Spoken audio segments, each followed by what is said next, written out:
to call the Committee on Budget back to order. We will continue the departmental budget briefings with our Department of Environmental Services. With us today, we have Director Roger Babcock, and if you would like to see the presentation online, it is presentation Departmental Communications 163, 2023. Welcome, and thank you for being present. Good afternoon, Chair and Vice Chair Wire and council members. I'm Roger Babcock, Director of Department of Environmental Services. With me today, I have our Deputy Director, Mike O'Keefe, and several other staff members from our Office of Administrative Support. We've got Rachel Brady, Lynette Smith, Deanne Suzuki, Jack Pobuck here in the front. From our Collection System Maintenance Division, Kurt Williams is here. From our Refuse Division, Chris Hirota is here. From our Treatment and Disposal Division, I have Rodney Oka here in the back. And from our Wastewater Engineering Construction, Wes Yokoyama is in the back. So appreciate all of them being here and appreciate you having us to make this presentation.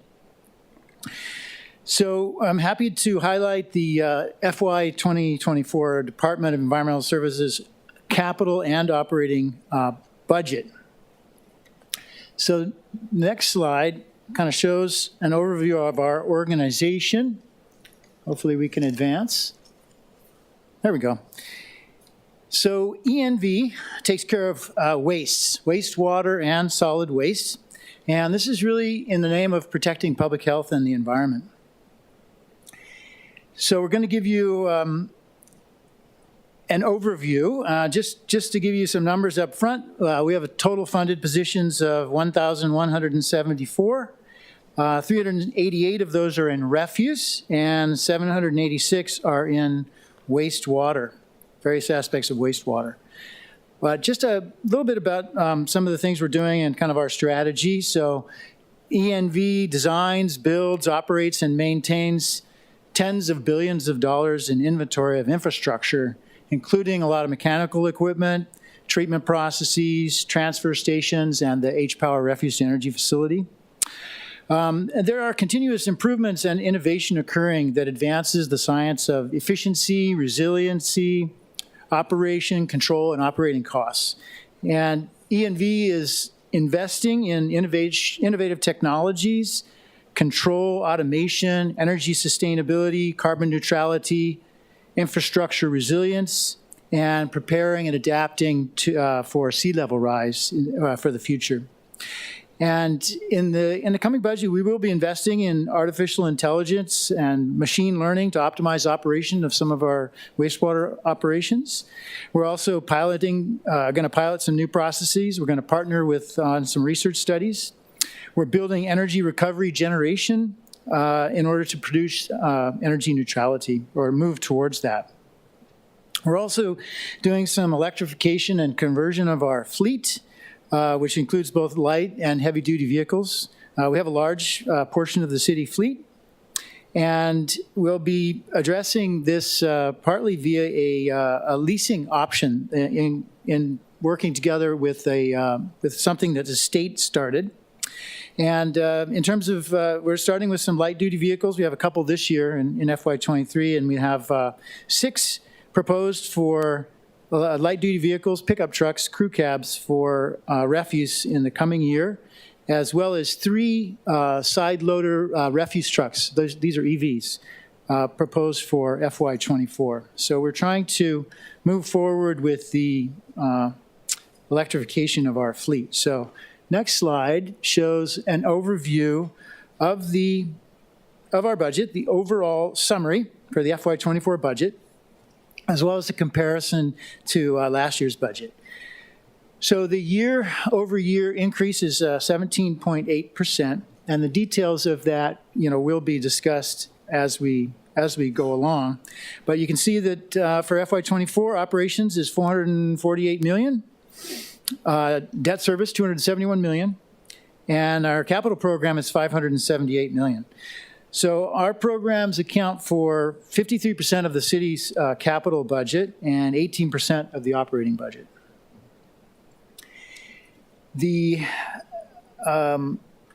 Let's see. So we're going to present the operating budget first and then the CIP budget. So next slide.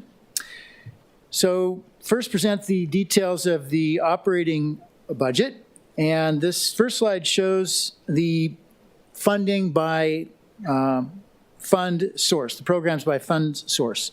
So we're using, as you see here, 183.6 million from the solid waste fund and 143 million from the sewer fund. So this is a total of 326 million in the appropriation. So we'll take a little closer look in the coming slides. First, we'll look at salaries.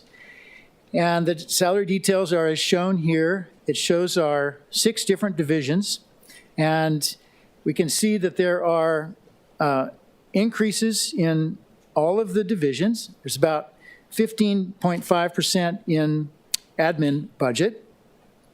And this does include some monies that are from CIP salaries. So some of our folks, especially in wastewater engineering and construction, are funded by CIP because they're working on the CIP projects.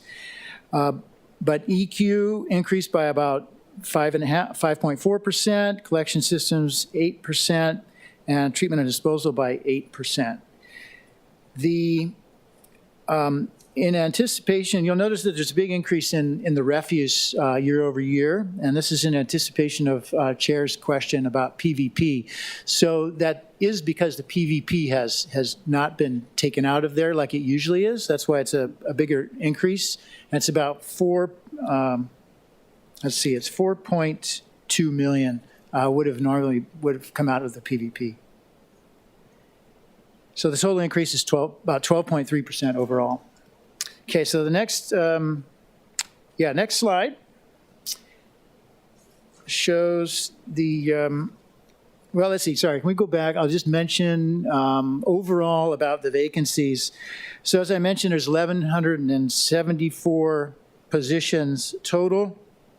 There's a vacancy, we have vacant is 404. And so that means we have 770 filled, which is a vacancy rate of 34% overall for the department.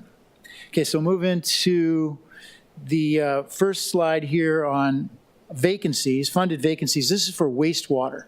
So this says E&V special and grant funded. That means wastewater.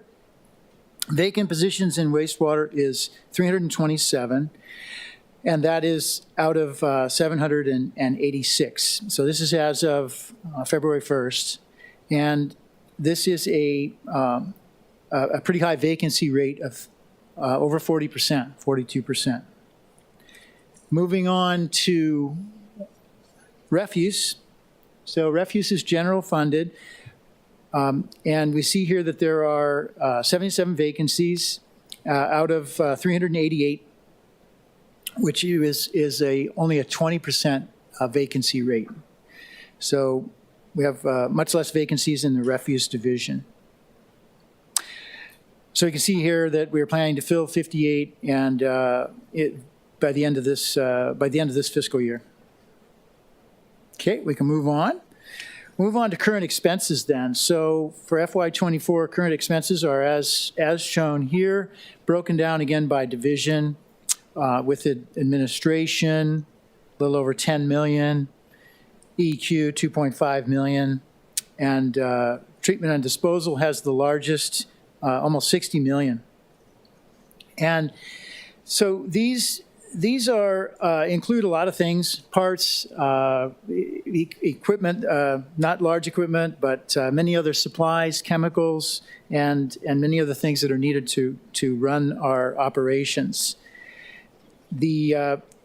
And so overall, though, there's just a 7.4% increase. In the administration one, you see a fairly large amount, and some of those things are what I mentioned about some of the things we're trying to do with innovation, some demonstration, testing, working on with some research, some folks on some research grants, the artificial intelligence software, as well as additional flow monitoring for our collection system to improve our model of how we model sewer flows during rain events and help us optimize that. So that's the current expenses. I think we can move on. I guess, some of the things that are big ticket items are electricity. Our electricity for FY24 is almost $25 million for the department. Okay, so here we're to the operating budget appropriation. So this is for solid waste, for refuse. And so what we see is we have some increases here. The increases of 4% is really related to salaries. Actually, these are salaries. So you see for solid waste, we have 183 million. Non-salary personnel costs 27 million. We have some debt service on the general obligation bonds. And then we have charges. Support by other agencies are charges that we paid to BFS, DIT, DFM, and those are the some of the fees that we have to pay.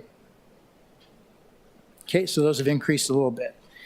All right, so we can move on to wastewater appropriation.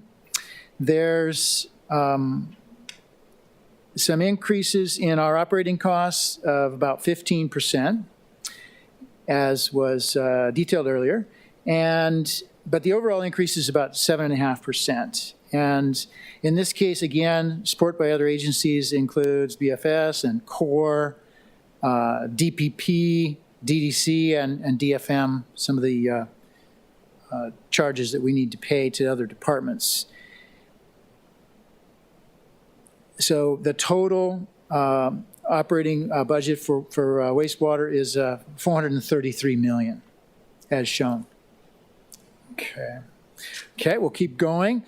We'll move on to revenues now. So revenues are separated by refuse or solid waste and wastewater. So first is solid waste.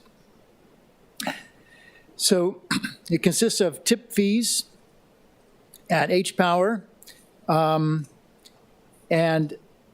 energy generation. So we get money from Hawaiian Electric. We sell them electricity, $67.9 million. We have some interest income, and then we have disposal charges, as well as other revenue, which has to do with recycled glass. So the income on that side, on revenues on solid waste, is $129 million. So if we look at wastewater revenues, so we have the sewer fees, that's $450 million. We have facility charges, that's when new connections. There's some investment income there as well. And so the total revenues on the wastewater side is $480 million. You'll notice that the 23 and 24 sewer service charges are the same because there has been no increase in system facility charges or sewer fees since 2017. We're currently involved in a rate study to determine when and by how much our rates will have to increase in the future. So if we add up the revenues of solid waste and wastewater, it's about $600 million, whereas the budget was, the appropriations was around $700 million. So we're not quite balanced, but we have quite a bit of revenue compared to our expenses. Okay, so we can move on then to capital improvement program.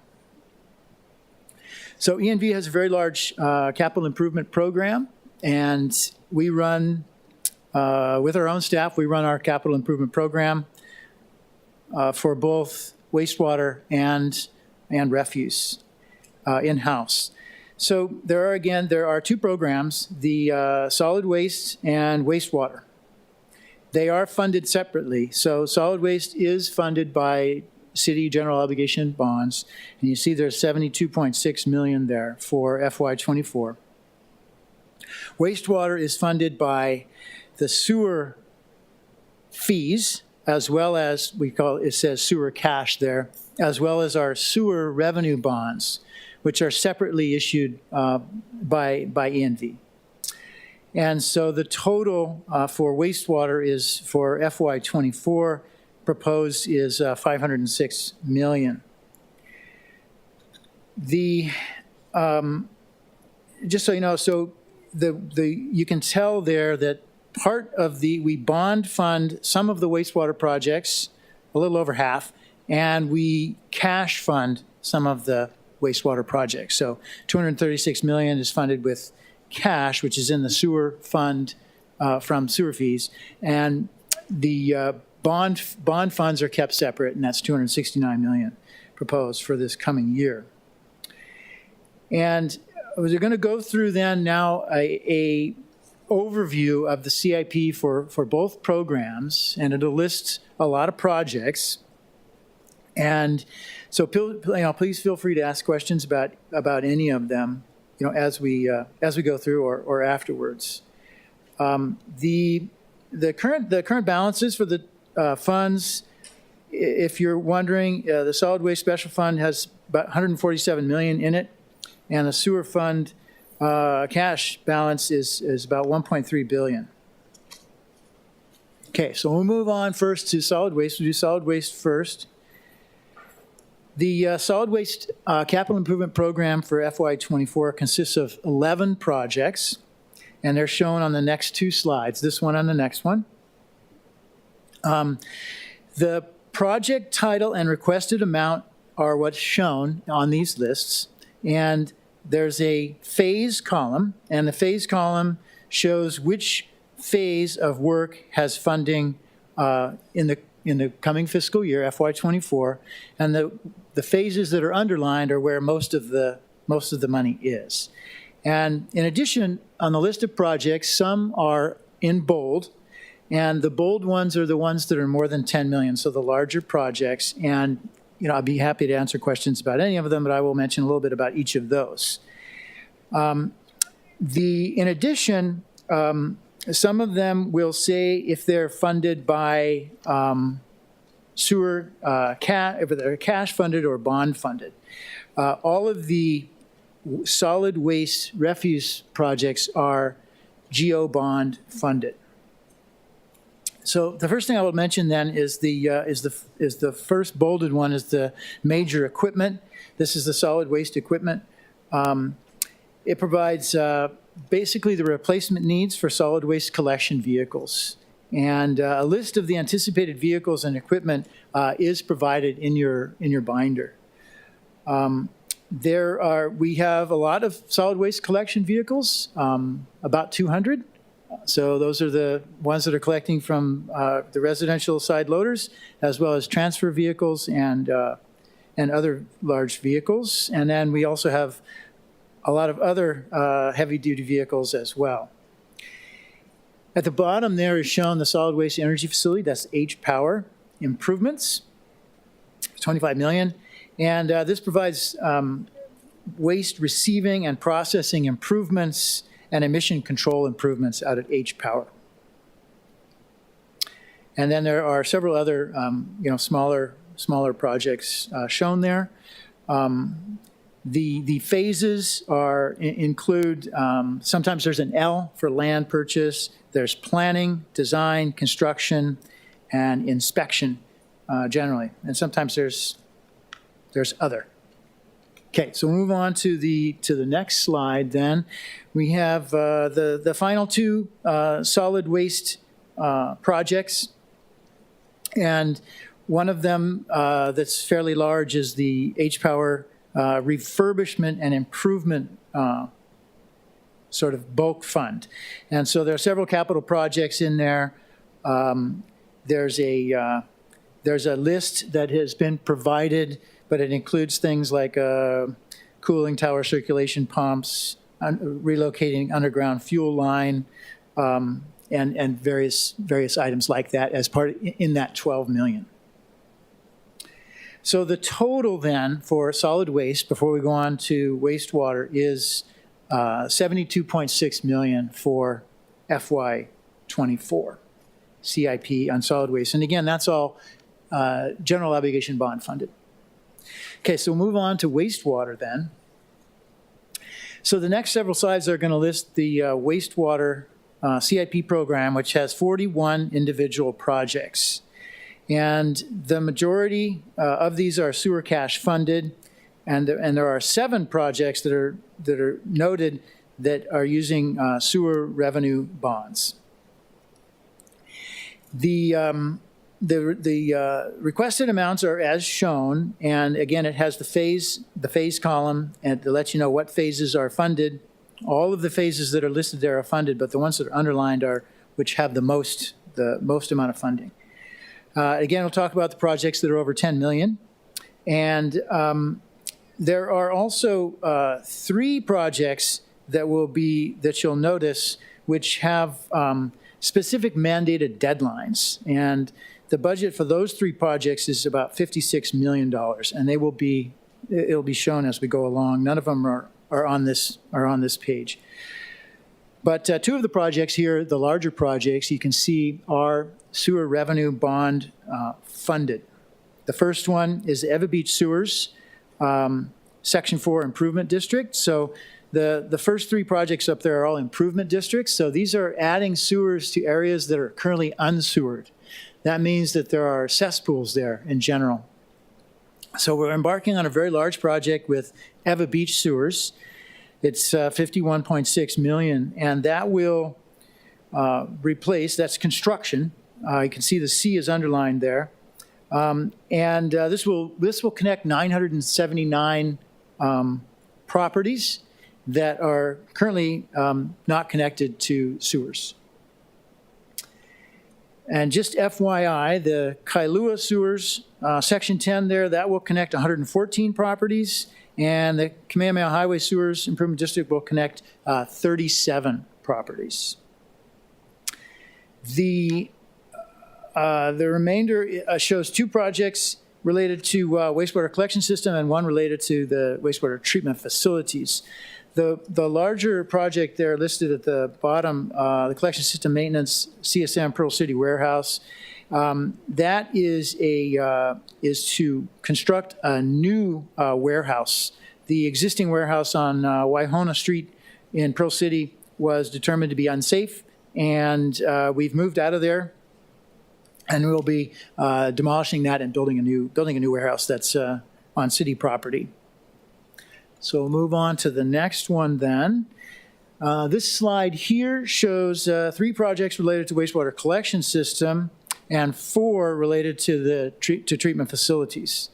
So there are, in this case, there are 2 large projects to describe. One is is a very large project, the Honolulu wastewater project, and we call this Phase 1C of the secondary upgrade for the large Eva Beach wastewater plant called Honolulu.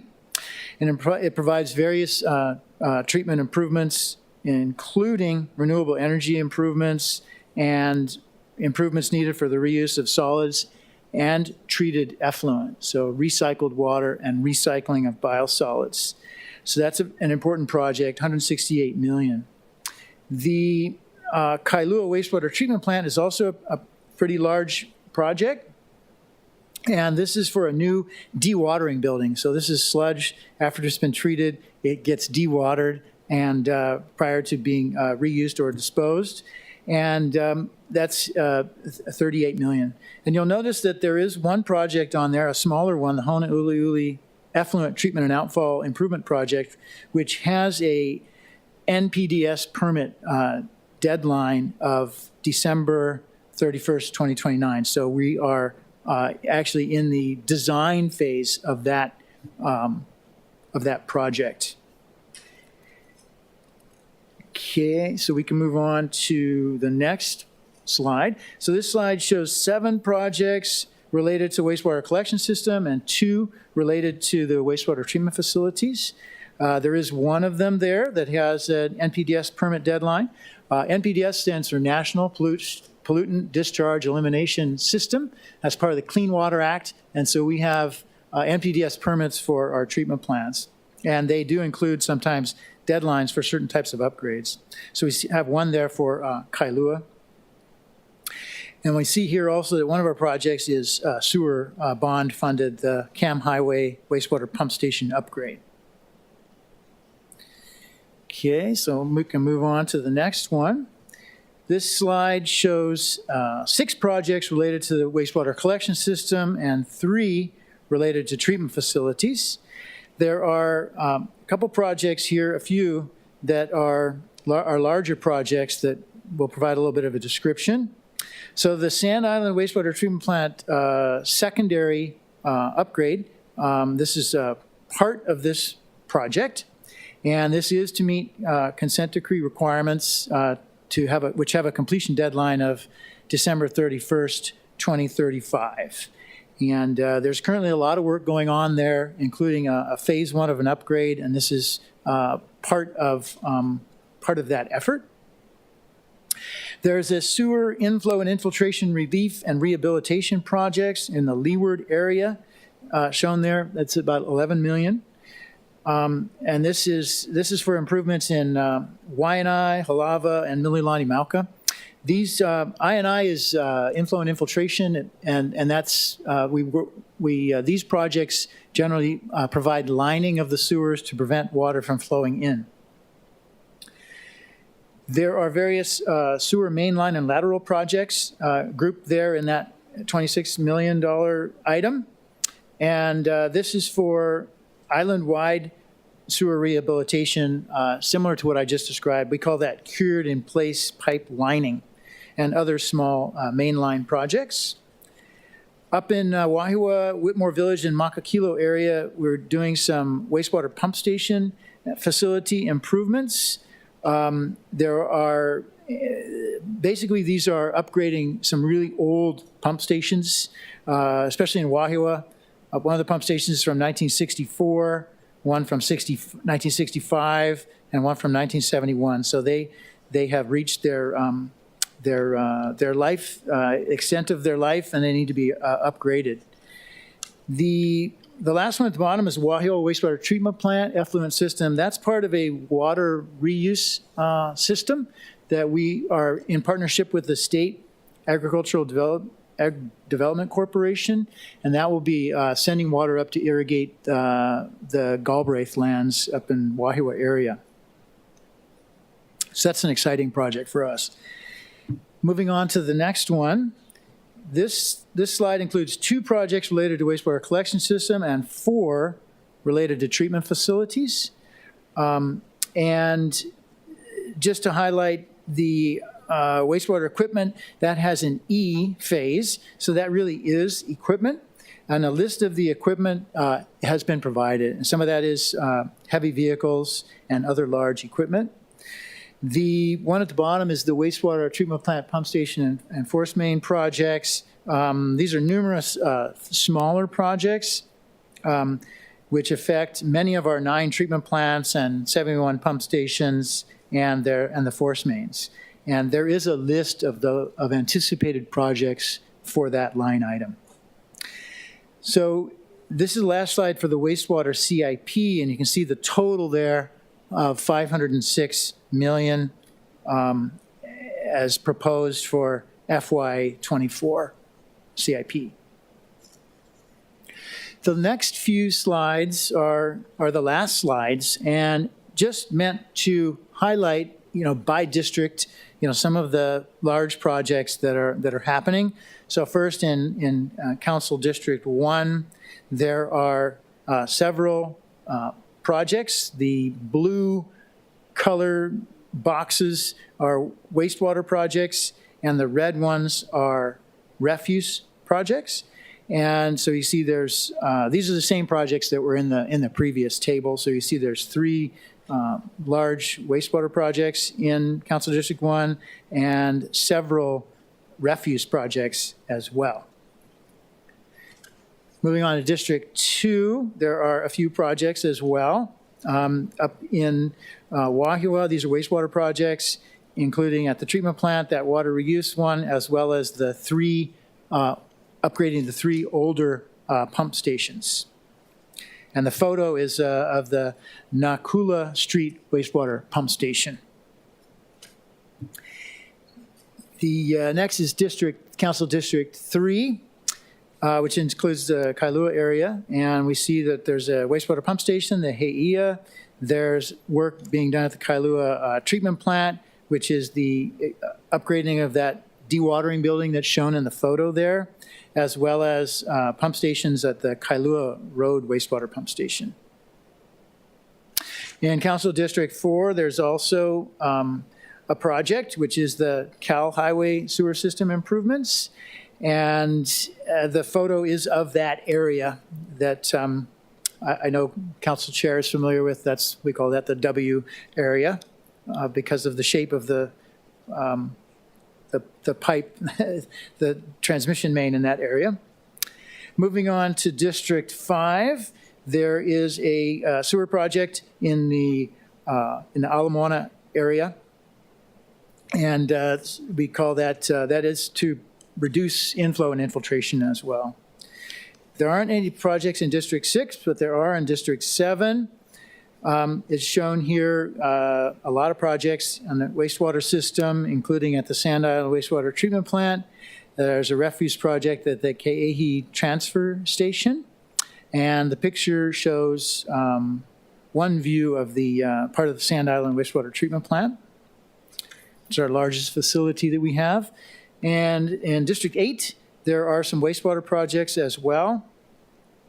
The photo is of the Waimalu wastewater pump station force main, and there are some sewer projects, and including pump stations, and as well as that Pearl City warehouse is shown there in blue.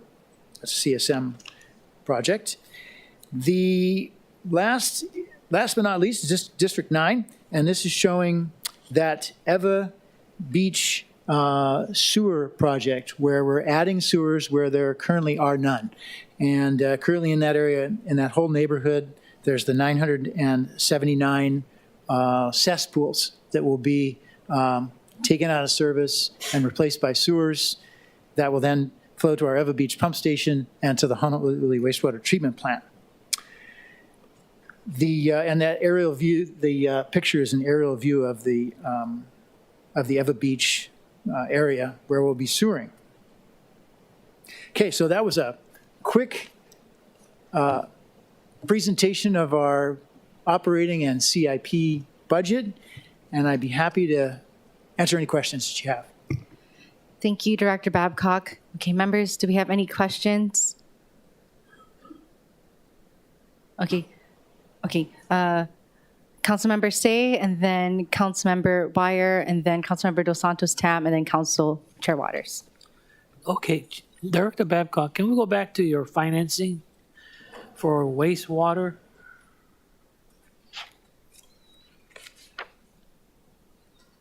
The question I had was in regards to you're going to use revenue bonds for portions of your CIP and cash. Okay. CIP, right? Is that correct? Capital Improvement Project. So wastewater CIP. Yeah, it was, I think, it was something like 500 million, 250 as you break it up. One was revenue bonds, one was cash. My concern is that this cash becomes part of the baseline for the debt service later. Yes. Because you're going to float that, you're going to spend that cash. Is it for the 30-year note, or is it 30-year project, or is it 10-year project? It's just that at some point in time, when you increase your debt margin, you're taking away more from your general fund, right? And your general fund is not going to be increasing as much as what you have as far as cash reserve. I don't know. Right, so. Will you on the- sustain yourself in the out years? That's all I'm saying, using cash. Yes, so, yeah, so it's a good question. So we have, there's two programs, right? So we do have debt service for the general obligation bonds that the Right. city issues. On the sewer side, we do issue our own bonds, and those are of multiple durations, but generally 30 years. Those are backed by the sewer fund, the cash fund. So we do have to maintain a large balance in that to back the bonds, and it's more than a 2-to-1 ratio. It's 2 point something, and so that does allow us to have a high bond rating and to get very good rates on the bonds. Okay. So you're correct. We do have to maintain. We can't spend down all the cash because we have to maintain it to back the bonds, and we do sell bonds every year. And the next question, excuse me, the next question was, because of the downgrading in our bond rating, you don't have to calculate any interest increase in the float of the revenue bonds, or do we have to? Right. So the city's bond rating has been downgraded. ENV's bond rating hasn't been downgraded yet, but we're anticipating that it would be moved, would have the same as the city's general obligation bond rating. And so that may mean that we may have a slightly higher basis points on interest, but in the long term, we have. We're able to continuously, as time goes on, refinance bonds, and we do have a very long-term program model, financial model for all of our work, because we have such large CIP program. Every year, we have projections out for many years, and so that we can and a financial model that will allow us to fund all the work that we need to do, into the future. If you're comfortable, I'm comfortable, because I'm going to depend on your word today that, everything's fine in the out years. Thank you. Thank you, Councilmember Thanks, Say. Next, we have Vice Chair Wire, and then Councilmember Dos Santos Tam, followed by Council Chair Waters. Okay. Mahalo, Chair. Mahalo, Director, and your team for being here. Great presentation, condensing a lot of projects into one PowerPoint, so appreciate that. If we could just start, I wanted to talk about the 979 properties that were getting the cesspool conversion or the sewering. Yeah. Great to see.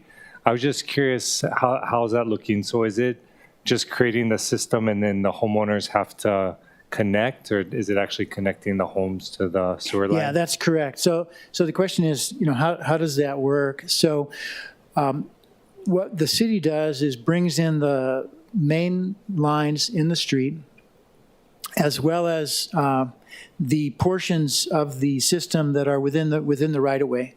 And so then essentially it's brought to the property line, and then homeowners have to connect from their property within their property. Okay. And in addition, they would have to go through cesspool closure, which also, so there is some expense on the homeowner side for this to happen. So the city does not bring the sewer all the way up to the house. The construction cost estimate for the 979 properties is $50 million. So that's about 50,000 per household, divided, and that's a fairly low cost actually, because it's a very high density and it's not too far away from our sewers. That's definitely not going to be the case if we expand out to everything, countywide. A lot of unsewered folks are far away from treatment plants and existing pipelines that we have. So this is really actually a kind of a best case scenario. This neighborhood.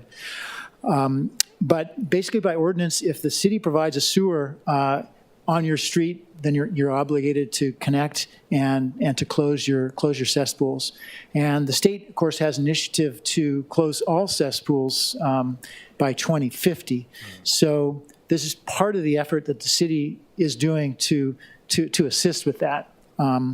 We will not be taking sewers to all of the folks that have cesspools, because many of them are quite far away, and so they'll be needing to do on-site systems.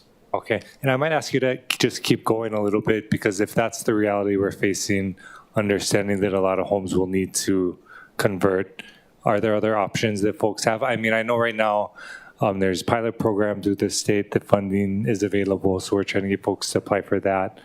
But in terms of city infrastructure, is there any progress on that or any news that you could share? Yeah, it's a good question. So we are, I believe in FY23, we have a study funded. I think we're in consultant selection right now to come up with a kind of a master plan so then that would cover all of our communities. And as you might know, the cesspools have been, there was a prioritization process that happened, and there are priority 1 and 2 and 3. And a lot of the ones on Oahu around are next to the coast, and they end up being priority 1. So we'll be looking very carefully at that. We have been looking at sewering various areas for many years, and there are other places that we've looked at, including North Shore and stuff. But we're going to come up with a plan essentially for what part we can do, how we can help all the homeowners that are affected. Yeah, no, that'd be great. I think especially providing options, right? Yeah. Do we have an anticipated plan date, or when there'll be kind of a draft or a final version that outlines potential paths? Yeah, I would say that would be in the next probably 18 to 24 months. We would have probably a good plan. Okay, awesome. I mean, is that going to be a public process, or it'll kind of be 18 months drafting and then it'll go to the public maybe for input and review? Yeah, that's a good question. I'm not really sure. We haven't done the scope yet with the consultant to figure out what exactly what the different phases would be, but I believe there will be a public outreach part. Yeah. Okay. No, I appreciate that. And I know you're working super hard and you have all these projects to do too. But I know that, folks are in this position right now of figuring out what their options are. And so just as the information becomes available, we welcome it. Yeah. And you're right. And there's probably some stress for some folks. But we are working on it, and we will be trying to figure out what we can do as a city. Okay, mahalo for that. And then I also wanted to turn to the landfill acquisition and just see if there was any updates you could provide on that in terms of where the city is at. Yeah, so right now we have, I don't think we have anything in our CIP, or nothing big in the CIP for this coming year. Let me just make sure I'm not wrong on that. I think it's page. We're currently. Keep going. Sorry, keep going. Yeah. So we're currently in the process of trying to locate a site, and then we would be able to do procurement and all the other stuff, environmental work and procurement and stuff like that, construction, in order to open a new landfill. So we're currently still in the selection, trying to find a site phase. And that has not been an easy phase, but we are working hard at it. So yeah, there really isn't any real update that we can give you right now. I appreciate that, because the $500,000 set aside in 2024 is just for the planning, it looks like. I believe planning, yeah. So can you just outline a little bit what that process looks like? Yeah, let me just. I know it's going to involve expert studies and looking at potential sites, but maybe if you could just give us a simple view of what does that mean? So that would involve environmental documentation work that will be required, and pretty sure we already have the consultant on board for that work. But we don't have a site to do that evaluation of yet. So once we have that, I think that would be the main near-term expense Okay. So it's like during the environmental review for a particular parcel once it's identified? Yeah, so have to do an EIS. Okay. Yeah. So then it sounds like at some point within this upcoming fiscal year, we'll at least know the exact sites that are being looked at and seriously contemplated. Is that fair? Because they'll be under environmental review. Well, yeah. So actually, it's not clear for sure that we would have and start an environmental review. We won't start an environmental review until we know we have a site that we can use. Okay. Which would mean that we'd have to find that site, have permission to be able to use it according to all the different laws, and know that we could probably procure it or acquire it in some way. So. The budget does give us 2 years. Correct. So correct. we yeah. would I think definitely during that time period, we're anticipating we would start environmental review of a site. Okay. And understanding the complexity of work that you have, can you share a little bit more where you're at right now in terms of site identification? So right now we have requested a 2-year extension of the deadline to name a site because we were not able to get that completed by the original deadline, which was December 31st, that just passed of 22. So we asked for a couple of years to be able to sort of continue that process. And the main reason for that was that the sites that we were, many sites had been eliminated by new state laws. Act 73 eliminated conservation lands and all space within a half mile of a residential property. And that eliminated many of the sites that had been evaluated over the years since the early 2000s, really. And that law came in 2020. It was after the decision in order to name a site, which was in 2019, by that deadline. So we had a landfill advisory committee, and they had evaluated a bunch of sites, and 6 sites had been ranked, but those were all over what the Board of Water Supply's no-pass zone. And so in acknowledgement of the no-pass zone, our advisory committee and then the city agreed that we would not consider those 6 sites. And so that meant that we need to find another site outside of the no-pass zone. So that's what we're working on now. And so it's still a work in progress. And we, some of those are sites that have been evaluated in the past as well. And so if you look carefully at some of the old documentation, you can probably figure out what some of those sites are. However, in order to sort of not investigate those sites in public, we're trying to just work on that behind the scenes or in discussions with applicable groups. Yeah, I'm going to assume in discussions are kind of, okay, we're assessing that initial checklist. But at some point, there will be a public process that involves absolutely this body, but also the community.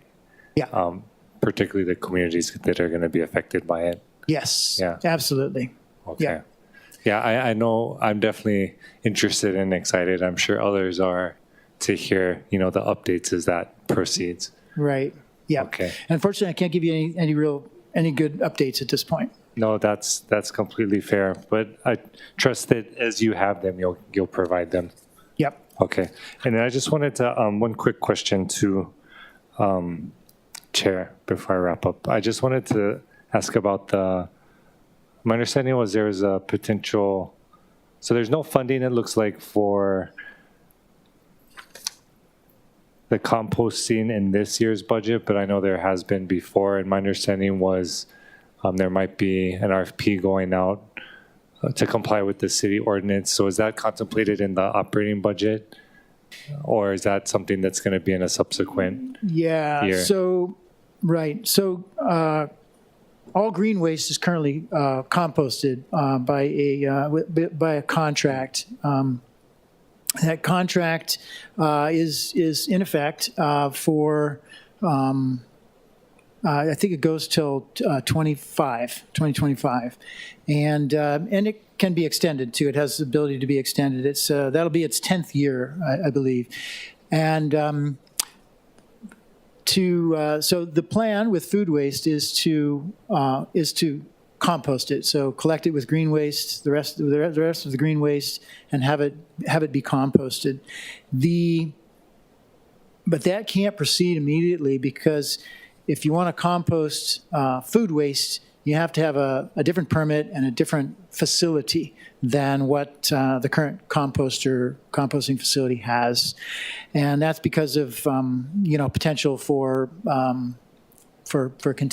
pollution of its digestible waste. So they have to a new facility needs to be built, either upgraded that facility or another facility. So in order to do that, the city has decided that it need to be reprocured in a new contract. So that's what we're working on right now, is developing an RFP for combination of green waste plus food waste composting operation. And that should be available this spring, summer time. And then once we have that ready and on the street, ready to procure, we'll have a much better timeline based on the responses for when we'll be able to get those things in operation. The issues there are that new permits will be needed for this operation from Department of Health, and a facility would have to be constructed. So a construction project will have to happen, which would also include environmental documentation and stuff like that. So it's there's going to be we're not going to be able to start food waste collection right away, but as soon as we have a better idea, we'll be coming back to council to give you a schedule for when we'll be able to comply with that ordinance. Okay, so it sounds like there's funding contemplated in the operating budget for staffing working on the solicitation. Yeah. No funding for potential properties or capital improvements for Right. that particular project. Yeah. So on that, so in the composting side, the green waste side, the city doesn't own a facility, so we contract the whole thing. So we Okay. wouldn't be budgeting. We're not planning to budget for our own facility. We're planning to procure that as a service. Okay. Yeah. So that will be drafted this year? Yeah. Okay. I think it might be a potential opportunity to contemplate having a broad scope. I think we talked about this before, looking at including like manufactured compostables if we're putting out an RFP for a facility. And so there's going to be infrastructure improvements to make sure that it is, I guess, functional if we're in a position where we can possibly transition more waste into our composting stream. And our composting stream, yeah. Yeah. So we have a waste audit, of our currently food waste goes into the gray cart, and so there was a waste audit done. We've done them in the past, and so we know approximately how much of is food would be classified as food waste. But in order to get that into the composting operation, it's going to be largely a public education, process. We have to let folks know what they can put in, what they can't put in, and try to encourage that, because you're right, we would like to divert that material into compost, which is a recycled material that's very useful, and as opposed to having it go to H power. So that will be a very important part of the program, and we'll be able to track that because we have the the tonnages collected and all that already. So we will be working on that and trying to get additional diversion as we move forward. Okay, I appreciate that, and tons of stuff in your budget to talk about, so I won't take up all the committee's time, but appreciate, Director, all the work Thank that you're you, doing, all your Councilmember. staff is doing. Yeah. Mahalo, Chair. Thank you, Councilmember Dos Santos Tam, and then Council Chair Waters, and then myself. I'll take a stab at. Go ahead. Okay, just a very simple question. On page 351 of our big CIP binder, It talks about facilities renovations and improvements at FMB 14th floor. Are those, but it doesn't give a timeline of that. Was that completed or is that slated for the next 6 years? It just doesn't break it down. Yeah, I'm sorry, I couldn't quite hear all of the question, Okay, but I sorry. do understand that it is our improvements on FMB 14th floor. So that's where our engineering division is, and so it's a regular renovation of the replacement of carpet, replacement of lighting, replacement of furniture, and things like that. So it's in the budget, and we're just about have our permitting, our building permit close to ready, and then we would be putting it out to bid for a contractor, and then doing the construction. So we're anticipating that it would be ready for bidding later this year in the fall, I believe. Right, Wes? Yeah, in the fall, and then constructed. I think by early next year. Is that right? Or, yeah, sometime early next year. So would those renovations be FY $23 or $24? FY $23, yeah, they're already budgeted. Yep, last year.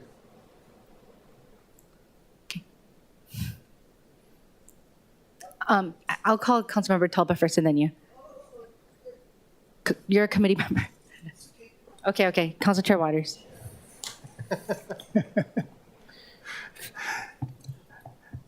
Thank you, Councilmember Cordero and Tolba. Actually, I got a lot of questions too. Where do we start? Oh my gosh. Thank you for your update of cesspool conversions on 979 properties. You know, I had asked Parks Department if they have cesspools in their district, in their jurisdiction, like Sandy Beach as one of them. Are you aware of cesspools on city property? I don't believe we have any on city property, but there could be, I suppose there could be something that we don't know about. But generally, the ones on city property would be considered large capacity cesspools, certainly a park or anything like that, which are a different category altogether from residential individual ones, which are the large capacity ones have been banned for many years by EPA. So, I mean, just looking at Sandy Beach, right? You know where Sandy's is. yep, Right? I mean, the sewer company that handles Hawaii Kai is a private company. that's correct. Yeah, so would we then pay the private company? Are you aware, is that you know, there's a bathroom Yep. at Sandy Beach. How are we disposing of the waste from that bathroom? We're piping it all the way through Hawaii Kai, all the way into town? No, I'm sure it's not connected to our system. Our system ends in Aina. Beyond that would be Hawaii American Water. So it's possible that there's an on-site system, a septic tank and leach field, which would be acceptable. It could be piped across the street to Hawaii American Water, which is actually literally right across the street. But I don't know the answer to that. Jack, do you know? I mean, you can get back to me at a later we don't date. know. I mean, it makes sense to pipe it across the street, but they're a private company. I'd imagine that they charge us for that. They would be charging, but it would be similar sewer rate to what we charge. So, yeah. Okay. I'm looking at page 12 on your slide deck. Sewer service charges, we've estimated $450 million. Is this from the ratepayers, you know, on the water bill? Yes. Yes. I mean, for example, my water bill is $26 and my sewer charge is like $100. I'm trying to figure out a way. And I understand that you need this money because your job is super important, but the cost of living is so high here in Hawaii. every time I get my water bill, when I see it, I cringe because I know it's going to be expensive, right? And I can imagine what all the other ratepayers are thinking as well when they get their water bill. It's not the water bill that's expensive, it's the sewer service charge. Correct. So my question is there any way we can lower that charge? I mean, there's a way. It's a good but is question. it acceptable to you, and can we figure out how to do that? Yeah, so it's a good question. The sewer service charge, the current rates were established in 2010, 2011 timeframe, and there was a 5-year sewer rate program package at that time. And the last time sewer rates went up was in 2017, and they're the same rate that you're paying today, which is based on a fixed charge as well as a volumetric charge. So the volumetric charge is related to how much water you used. So if you conserve water, you can pay a little bit less on that. The fixed charge is really related more to our cost of service of providing the sewer service that we do. So we have, as you know, 2,200 miles of pipelines, 71 pump stations, and 71 force mains, 9 wastewater treatment plants, and a lot of capital projects that need to happen. Let's For example, talk about this that for a year's- second. So, Yeah, go ahead. So large capital projects like that big, huge project that took wastewater from Kailua to Kaneohe, right? That Yes. was huge, but it's done, right? That's Yeah. done already. Yeah. Converting Honolulu from primary to secondary treatment. And by the way, it's on the cover of our books. Kind of interesting, right? I don't know if you noticed that. Yeah. How much is that costing, by the way? Changing it Honolulu from primary to secondary. And I'm assuming that's what we're paying for it, right? Yeah, part of a couple of the projects identified, or one of the biggest single project is I believe it was 163 million, and that is part of the Honolulu upgrade 163 million this year. this year, correct? So how much is Honolulu costing overall to taxpayers? Yeah, it would be a bit of a guess, but I can phone a friend from behind me and get a reasonable answer. 500 million? 800?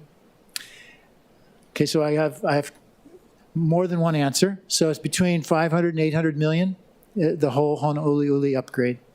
500 to 800 million. Right. 500 to 800 million more, No, that would be the total. all in. Work that's been, some of the work has been completed already, a lot of it. There's that project that you see there, and there are more projects. Right, we're talking about my next question. Sand Island wastewater treatment plant is primary. Yeah. How much is that going to cost to convert to secondary? Yeah, I think that one is 2 to 3 billion. More than 2 billion.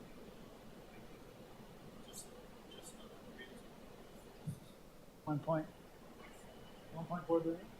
Okay. So 1.4 billion, approximately. Yeah, 1.4 billion. correct. Okay. Now we're getting somewhere. Yep, That's a lot of money it is. that the ratepayer has to pay. Yes. So, and the EPA is requiring that, right? Requiring correct. us to go to secondary treatment. That's correct, yep. Now, up until recently, and probably the reason why we had to raise the rates was because of the EPA consent agreement, Yeah. right? That's correct. So, San Diego, city of San Diego, as well as American Samoa, they have a waiver from the EPA, so that they can take, and they made the outfall go out further. What's that line in the middle of the ocean that where you get really, really deep and the light can't even reach it? What is that called? The thermal line, Yeah. right? Yeah. Why can't we take it that our line, the primary treatment, go all the way out to the thermal line. How much have you looked into this at all, what I'm talking about? Yes, just about anything you can imagine has been looked at, including that. Okay, so what efforts have you made? Because I'm sure it's not going to be $1.4 billion, right? And by the way, my question really is the administration, meaning the mayor, you, talking to our federal delegation and or the EPA about continuing this waiver to save the taxpayers, the state of the island of Oahu, $1.4 billion? Yeah, so that's a good question, and it's relevant. I think the easiest way to answer that is that the city entered into a legal consent decree in 2010, and the city was at that time, that was negotiated, and it's a federal judgment. It settled several lawsuits and other lists of exceedances and problems with permit compliance. It settled all those things. There was a lot of legal things going on at the time, and entered into a 25-year-long consent decree agreeing to upgrade the facilities to secondary treatment in compliance with the Federal Clean Water Act. And as part of that, the city gave up its waiver of secondary treatment. Waivers can't be reinstated once they've been denied or given up. The Clean Water Act provided for waivers initially. It was 1972 is the Clean Water Act, and by 1980 you had to apply for a waiver. And by 1988 they granted some waivers, and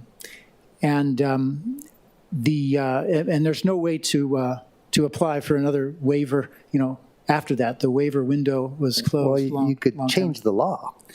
Correct, right? and that is what San Diego did. So San Diego got an amendment to the Federal Clean Water Act where they're specifically named that they have a waiver. And the issue with their waiver, or any waiver, is that it's a permit. It's a type of permit, and we have a discharge permit, NPDES permit, for 4 of our treatment plants to discharge into the ocean, and those are 5 years duration. And so the waiver or the permit, in that case, even in San Diego's case, they have to reapply for it every 5 years.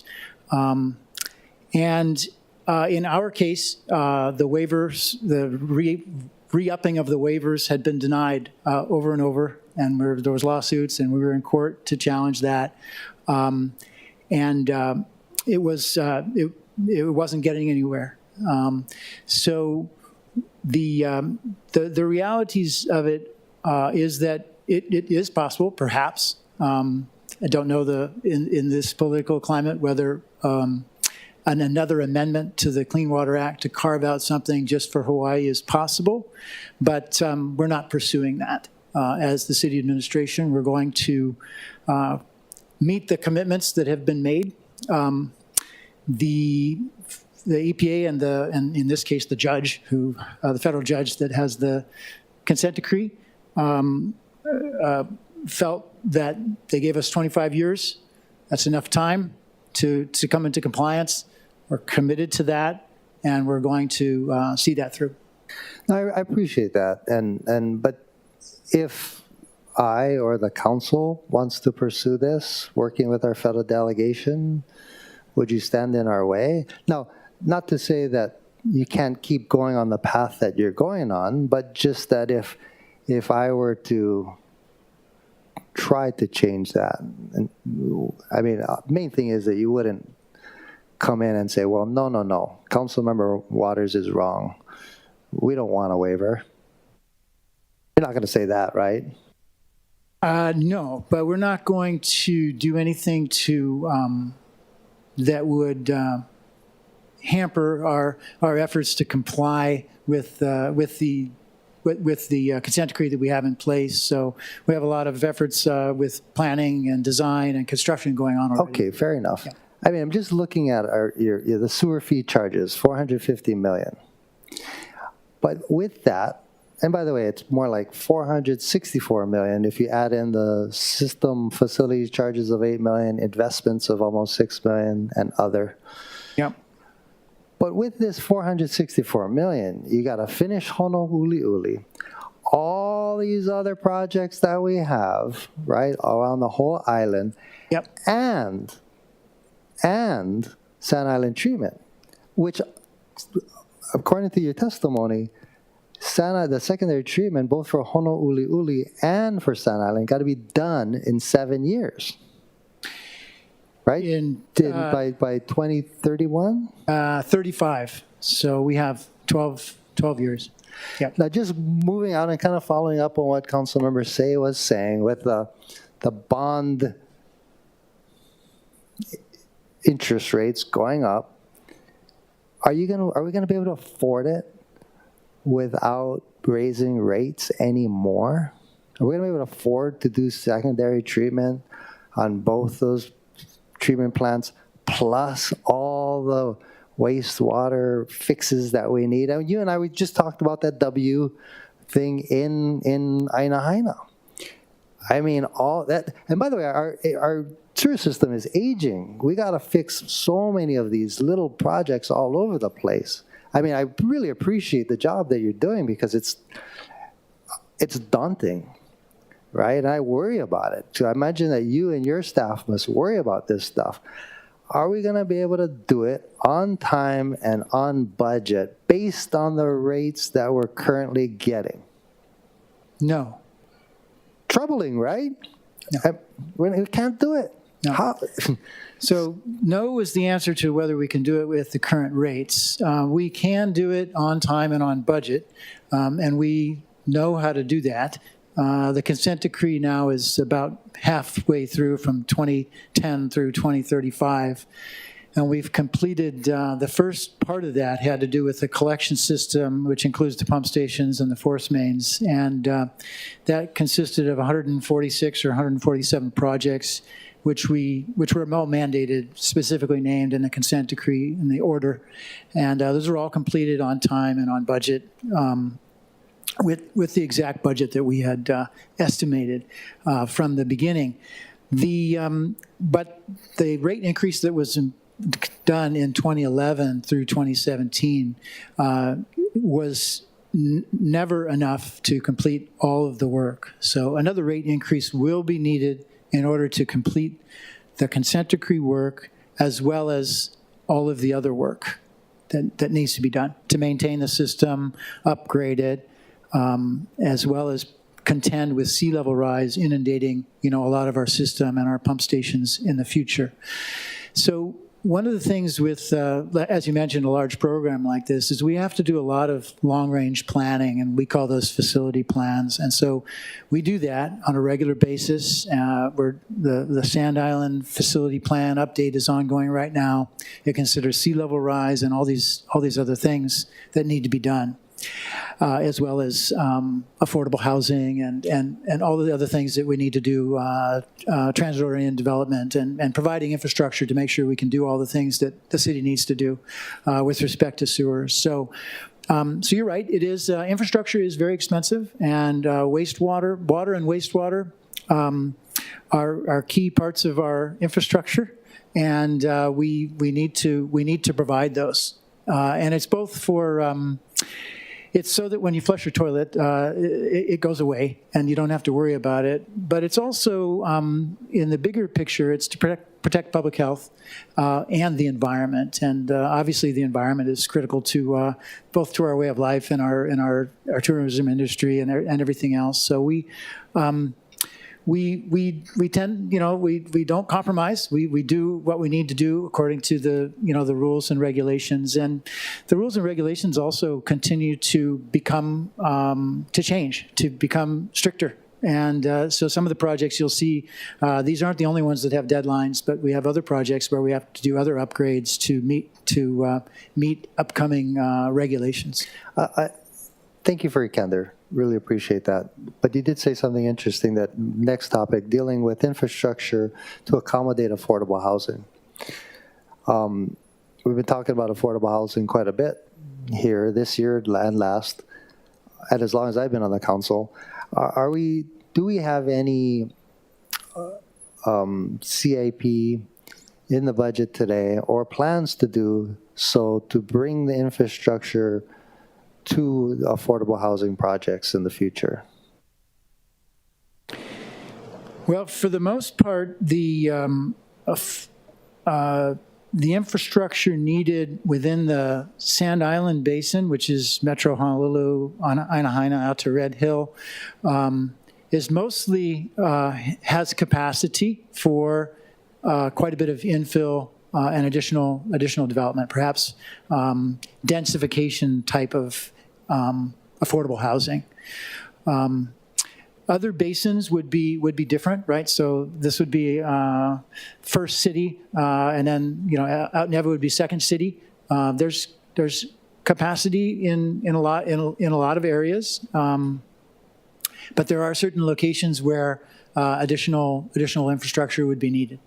There isn't any projects in this CIP budget that I think that I could identify that would be specifically for affordable housing, let's say.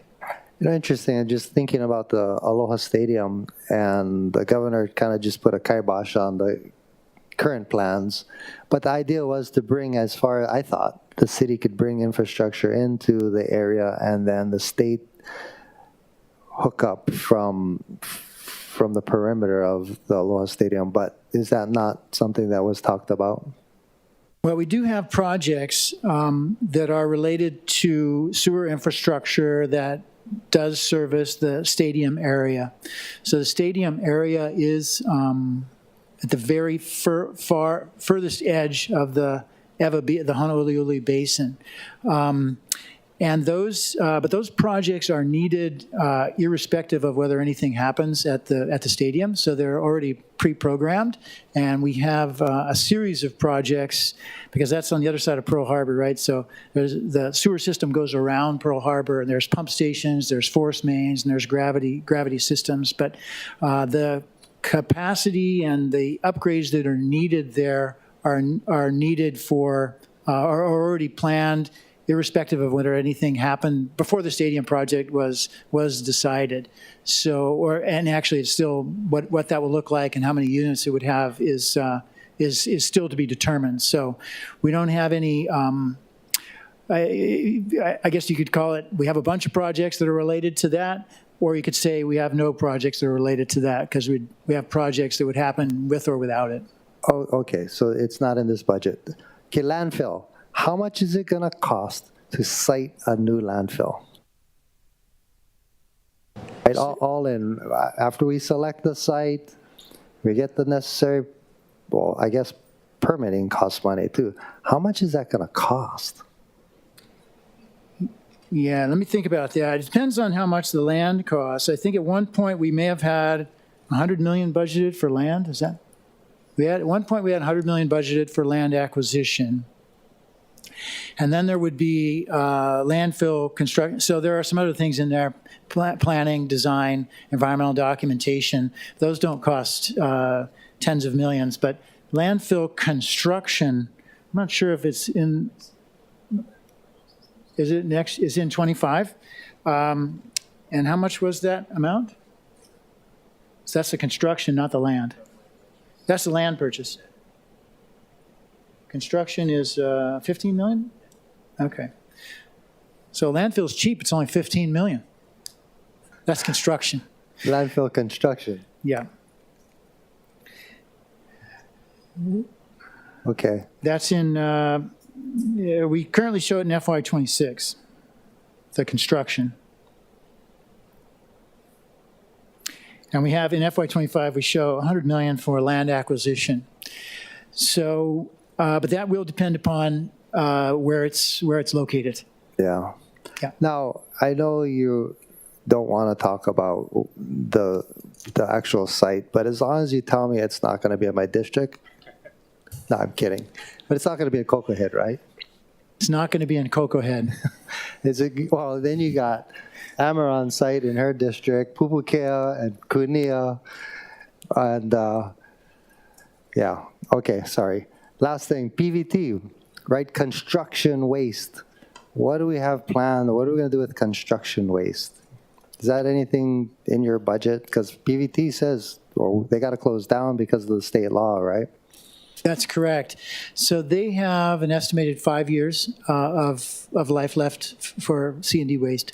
So we're beginning to look into that and figure out what we can do. Currently, we would not be able to accept that waste at our landfill. It's not permitted for us to take that.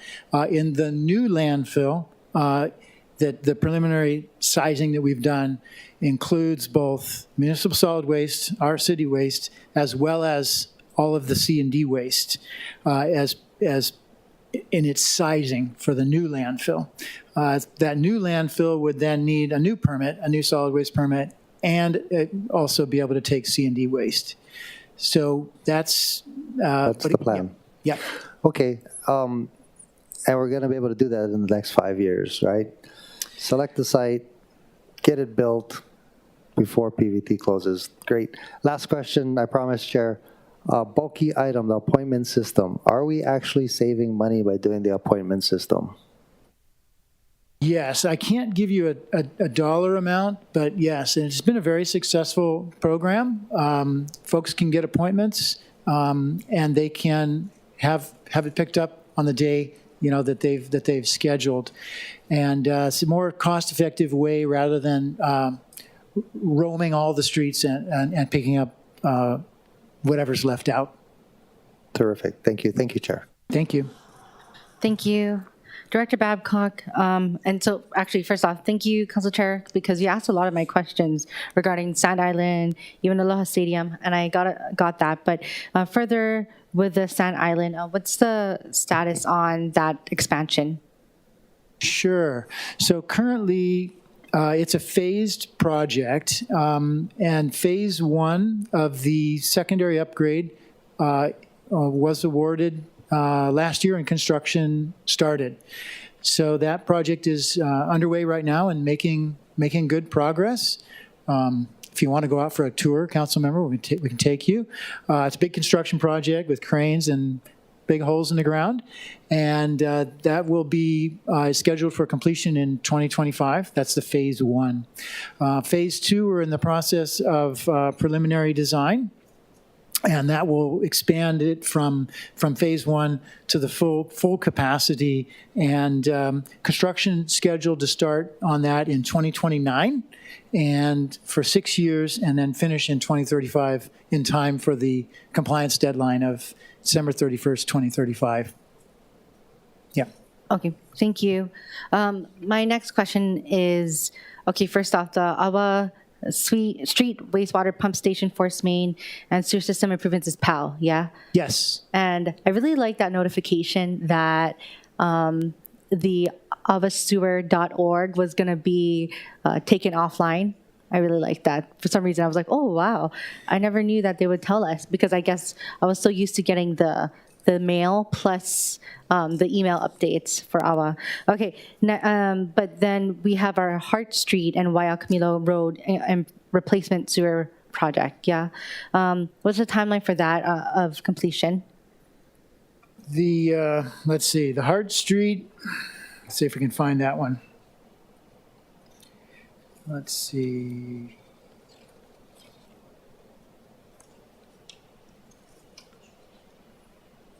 Wes? Construction.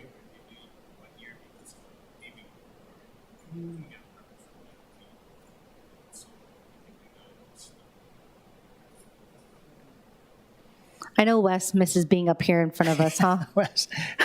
So Wes gave me a quick update. So it looks like it's going to be about another year to finish that up, and it has to do with excavating in the street. So various city agencies have this agreement when you do a repaving project that you can't come through, and nobody can come through and tear it up again for 1 or 2 years. Is it 2 years? 1 year, yeah. So we kind of have to wait to finish finish that. So, yeah. Okay, got it. Thank you. And once again, I really like that it's so easy to tell people if they have concerns to look up HART, H-A-R-T, sewer.org. So easy, and easy for me to look up on the fly if I'm asked. Yeah. Thanks for using that site. Oh, absolutely. And yeah, you know, you already answered my question about the PVP, so thank you for the answer. 4.4, 4.7? I think it was 4.2. 4.2. Oh, okay. That was not even any of the numbers I said. Okay, 4.2 million. Thank you very much. Okay, I think that's all I have. Does anyone else have any questions? Councilmember Say. Director Babcock, this is a concern I have because this year's budget really did not reflect what BFS has done in regards to your budget and the budget presentation yesterday. As an example, this is from Budget and Fiscal Services. The one I'm questioning today is the investment pool, which is a revenue source for the county of Oahu. Fiscal year 2023, Budget and Finance states for the record, we had estimated 18.5 million. For 2024 is 61.2. A 230.8% increase. Budget and Fiscal Services. In your presentation, it comes out to about a 267.9% increase. What are you folks investing in? 30-day money market certificates? Please, I'm sorry. Sorry, I don't know the answer to that. What the investments are. This is the kind of money I think this council should consider using. It's not part of the overall what you folks have versus what the council wants. And that's why I got upset. A 230% increase. This is the wastewater revenues.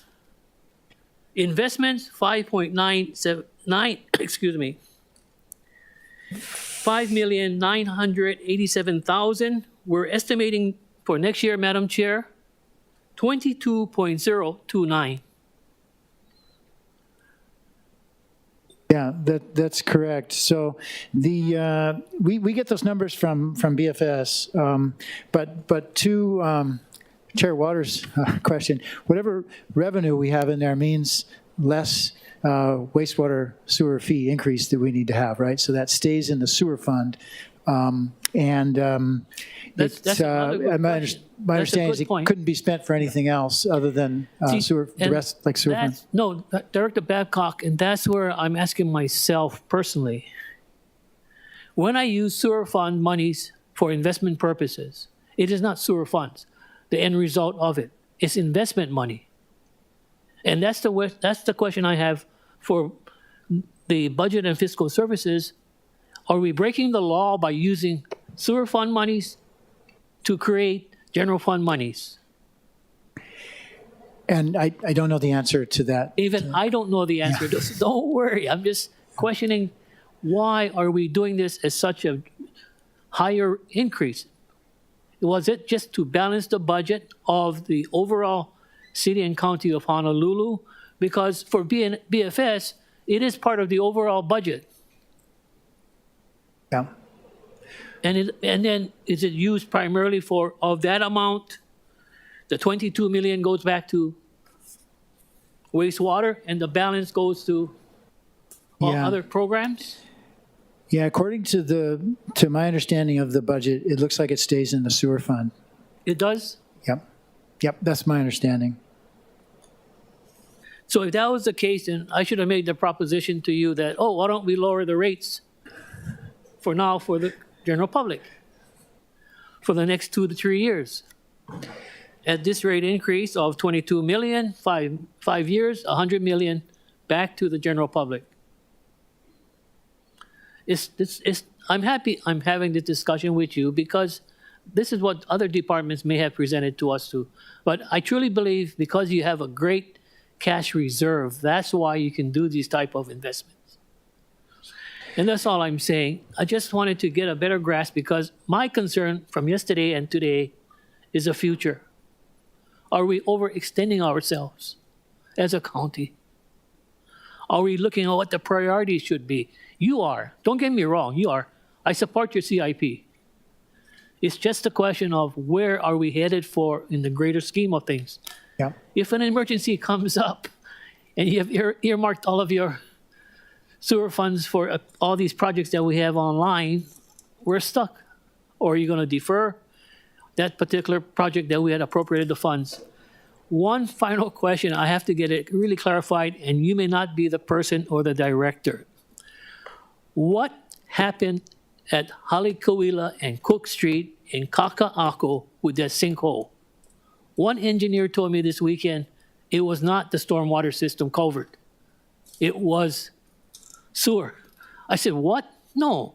The article I read said it was stormwater. And Haku has stated for the record, if it is stormwater, I can agree. If it's sewer, I told the engineer, you prove it to me. But the idea behind this discussion right now, this afternoon, is the fact. I personally feel the city should not be responsible for the whole load, the 25 million. That's what was in the paper. Am I correct or not? Why? I think the state should pay a half a share of that. They were the developers, not us. And I'm telling myself, did he have to defer projects now? Did he have to defer projects that was in facilities maintenance or DDC to take care of that project? And I hope it doesn't happen in other parts of Kaka'ako. Then we will be held liable again, okay?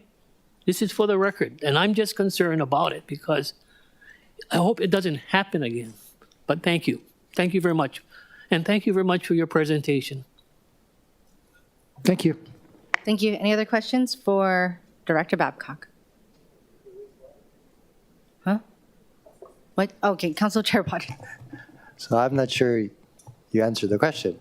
Was that wastewater, as far as you know, that caused the sinkhole in Kaka'ako?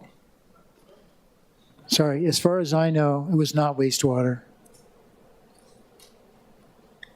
Okay. Well, as far as you know, like you researched it, or that's what you read in the paper? I have not researched it. Okay, thanks. Yeah, DDC's been handling that project. Okay. Thank you. Thank you. Any other questions for Director Babcock? Thank you, Director, for being here and for your presentation and answering our questions. Thank you. Okay, next up, we have either Corporation Council or Ethics Commission, whoever, like, go first. You can John Kempo. Oh, just kidding.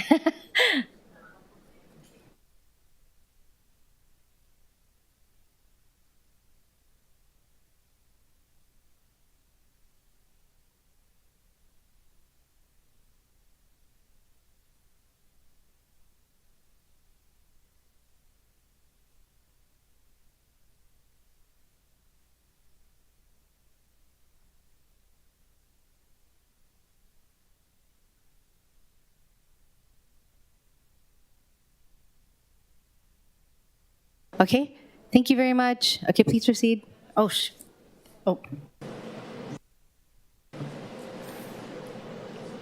Good afternoon, Chair, excuse me, Chair Cordero, Vice Chair Wire, and members of the committee. I'm Dana Viola, I'm Corporation Counsel, and I'd like to introduce my support staff today.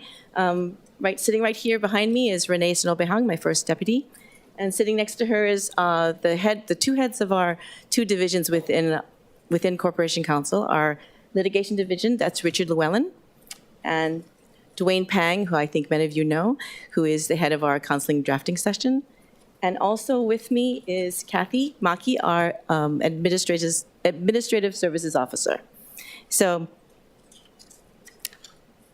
I think our organizational chart is not that complicated. It's basically myself and Renee as the administration, and we have the ethics division is administratively attached to us, but they are mostly managed independently. And I oversee 2 divisions within our office, which, as I've described already, is the Counseling C&D division and our Litigation division. If every position in our office were filled, we'd have 55 deputies as well as 34 staff. So, next. So this is our budget is a lot less complicated than our predecessor E&V. Primarily, we have 2 main categories, which are our salaries, which is the bulk of our expenses, as well as our current expenses. The bar graph above basically shows the relationship between the salaries and our expenses. So really, the majority of our expenses are salaries. So I'm going to address the differences between the fiscal year 23 and the fiscal year 24 budget request. It shows right now an increase of approximately $1.5 million, which is about 18.5% increase from last year to this year. Let me break down that, because it's not actually a total of 1.5 million in new dollars. Most of it is specifically 734,340 is for the collective bargaining increases for our 40 staff members, as well as salary adjustments and merit increases for our deputies. It's really critical that I have enough money to pay for not only good deputies, but to make sure that we can retain them, but also to attract, new and talented legal attorneys to our department. Just to give you an idea of essentially the responsibilities for our department, we have 55 deputies that represent 20 departments, 4 offices, as well as council. The AG's office, they have 200 deputies representing 21 departments and the legislature. So our deputies are very busy, and I feel very grateful that we have a very solid group of very capable attorneys. So that expenditure, to me, an increase in salaries for both our staff and our deputies, I think it's basically critical for the existence of Corporation Counsel. Another part of the increase is 643,513, which is essentially a release of the PVP. So it's not really an increase in our budget, but just a release of funds that were separated before. So that's a good, almost half, a little less than half of the increase. And the last expenditure would be $173,892 for 3 new positions. And those 3 positions would be 1 paralegal for an e-discovery system and 2 claims management specialists to handle our claims, which are really, there's an average of about 550 claims per year. And we've had 1 investigator for the last 10 years working on these claims. So we have a little bit of a backlog because we haven't had enough staff addressing the claims. So again, a comparison with the state, we have the state risk management office handles the claims for the state. There's 3 adjusters that handle about an average of 850 claims per year. If we have 2 adjusters for our 550, that's an equivalent to essentially the state, ratio of employees to the number of claims processed per year. So, and I'm not sure that that's not accurate. I think it's not the number of claims processed, so the number of claims that they receive. So right now, we're in dire need of assistance with claims because we have a backlog, because we haven't had enough resources directed at responding to claims. So we have a backlog, probably estimated at around 800 claims, and we continue, the claims continue to build. The backlog continues to build because we continue to get, on average, 550 claims per year, additional claims. So we really need the help. The investigator is essentially what he should be doing is assisting us with our litigation investigations. So we need an investigator to essentially assist with ongoing cases, the development of cases. The investigator would normally be gathering additional evidence for these cases. He'd also be tracking down assets, tracking down witnesses, helping to find and analyze electronic evidence, helping to evaluate or collect social media social media data that may assist with our litigation. So there's other functions that we either contract out or the deputies are actually handling that we would prefer for our investigator to be focused on, as opposed to him concentrating his efforts on claims.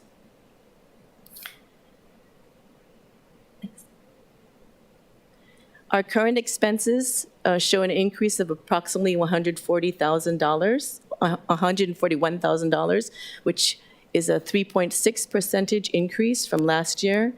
The expenditure increases are primarily for $100,000, which we're going to be using to purchase furniture and equipment for a renovation that we are conducting within our office. We have a basement that is currently not being used. It's primarily being used for storage because there's AC issues, so we can't use it.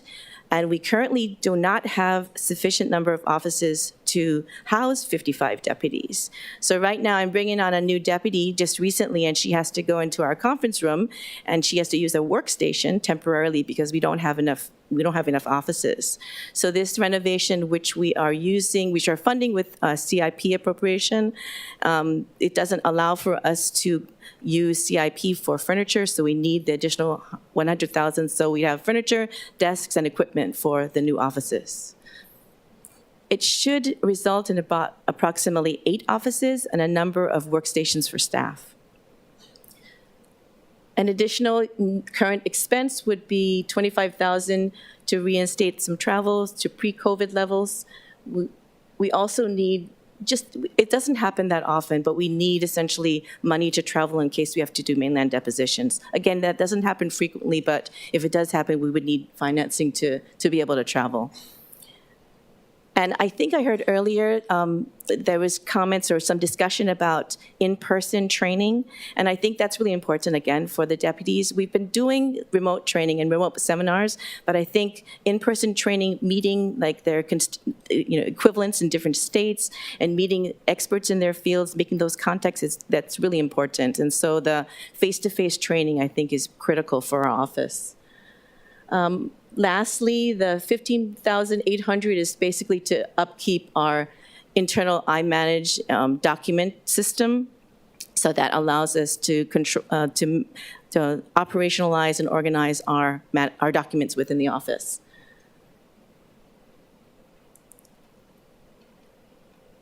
We have our current vacancies as of February 1st, 2023, were 17 positions within our office. And I think the breakdown was about eight deputies and 9 staff. 8 deputies and 9 staff. Since February, we filled 5 positions, which is really good news for us. So 2 deputies and 3 staff members. And so we currently have 12 vacancies, which we are aggressively trying to fill.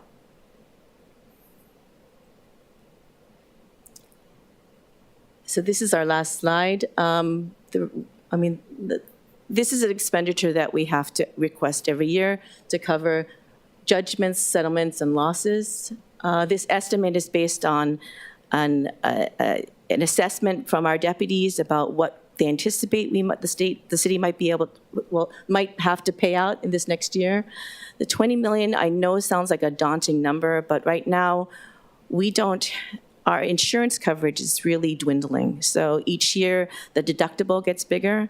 I think our options essentially for finding insurance coverage is really restrictive. There's not too many insurance companies that are willing to insure municipalities at this point. So our deductible it's increased to about 10 million now. So as of 2022, it's 10 million, which means we have to pay out 10 million before the insurance company would kick in. So that is the basis for the larger number of 20 million. Any questions? Thank you. Wow, you just took a lot of my questions, or you somehow knew my questions, and I had to take out all of them. But thank you for providing that. And so I scrambled to try to find questions. So first off, the miscellaneous salary adjustment, and there were decreases in both the general sewer and liquor commission fund. Would you be able to explain that? So that's the decreases there? So we have So we have different sources for the payment for our deputies. So we have general funds as well as funds from liquor and sewer fund that essentially will go to the deputies that provide advice to those departments. So it's just a percentage of the work that they're getting, so they contribute to the payment for our deputies. So when I look at salaries overall, I don't look at essentially the source of their funding. I'm looking at essentially the performance of the deputy, and it's a merit-based increase, so it's not necessarily based on the funding source. So what you see is just a breakdown of how I assess the deputies and where that falls. Okay, thank you. And one of my questions was related to the sufficient space because it was highlighted in the budget book. And then, of course, we've been down there for the bake sales, and I love it. That's my favorite. You guys are I don't know if I should say that, whatever. My favorite bake sale, but besides the legislative branch, besides us, okay. And then, of course, I noticed, of course, the space is filled with your filing cabinets, and then, I see how much space you are utilizing with the amount of people you're having. But is there a long-term plan then for expanding the space to support the operations at core? So the new renovation is really going to help us a lot. So what we've had to do too is, because we've used it for storage, we'd have to digitize a lot of the files that were stored downstairs. And I must say, I have to give credit to one employee in our office. Her name is Jen Wong. She is the assistant to Renee Sonobe Hong, and she's gone through over 100 boxes to prep them to digitize, so we can move these boxes out from our basement so that we can renovate and create new space. So our long-term effort intent is to build the new offices, but also to convert the boxes, all of our documents, to digital formats so that we won't have all those boxes that you see all over the hallway. It was okay. It was just, I thought you were just trying to move us in a certain way as a line, Okay. That too. Yeah. Okay. Regarding, I remember back as a staffer, I remember the differences when, let's say, Corporation Council would draft legislation versus, our drafting standards. Mm-hmm. And I don't know if it's for Deputy Corporation Council Pang, but is there a certain standard that I guess that we follow, and if it's up to par? Because I haven't faced that since coming into office, but I remember that coming up a lot when I was a staff member. So you're asking if there's a drafting manual? Yeah, and standard, because of course there's differences in how when we pass our bills and resolutions, mm-hmm. And then what comes drafted from Corporation Council.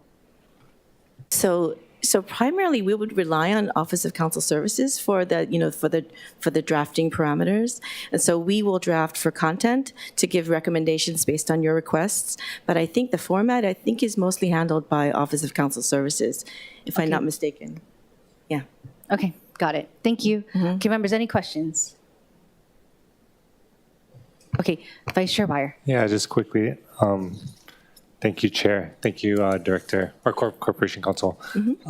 I just wanted to double check, because I know Prosecutor's Office was in here, talked about what their starting pay is now. So what's starting pay for attorneys at Corporation Council? It really depends on the level of experience. Of course. So right now, our lowest, probably the entry level, that means somebody coming straight out of law school, it's probably around 80, 85, 88. Okay. But then if they have any amount of experience, I think our range moves up pretty quickly. And so we are pretty competitive right now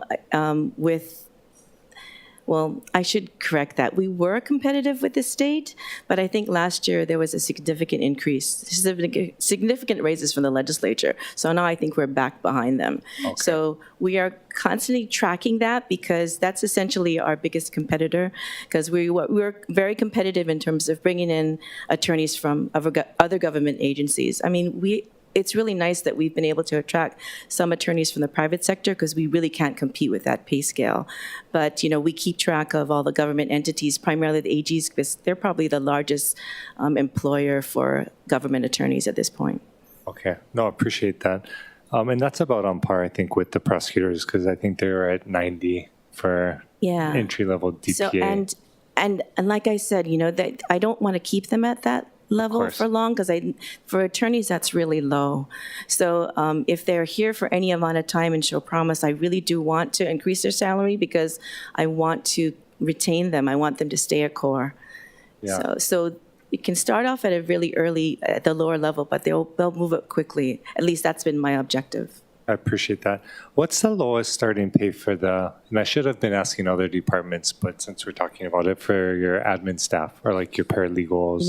I don't know the lowest starting pay for the Okay. admins. I'm sorry, I can get back to you on that. Yeah, I mean, it's not specific to you, and we can check in the budget. So I just, we've been talking about the importance of, supporting our city employees today. Right, So. and for corporation counsel is really critical, because it's really a specific type of work that they Exactly. do. So we have to be very selective on who we bring in, but a lot of times we just bring in someone who essentially wants to learn, but they have to train, while they start work, when they start work, because it's a very, unlike, I think, other state positions, city positions, this is very unique for the city, because it's legal work. Yeah, I appreciate that. And then just last question. So this iManage software, that's an external contract? Yes. Okay. Did we ever talk with DIT about them creating one?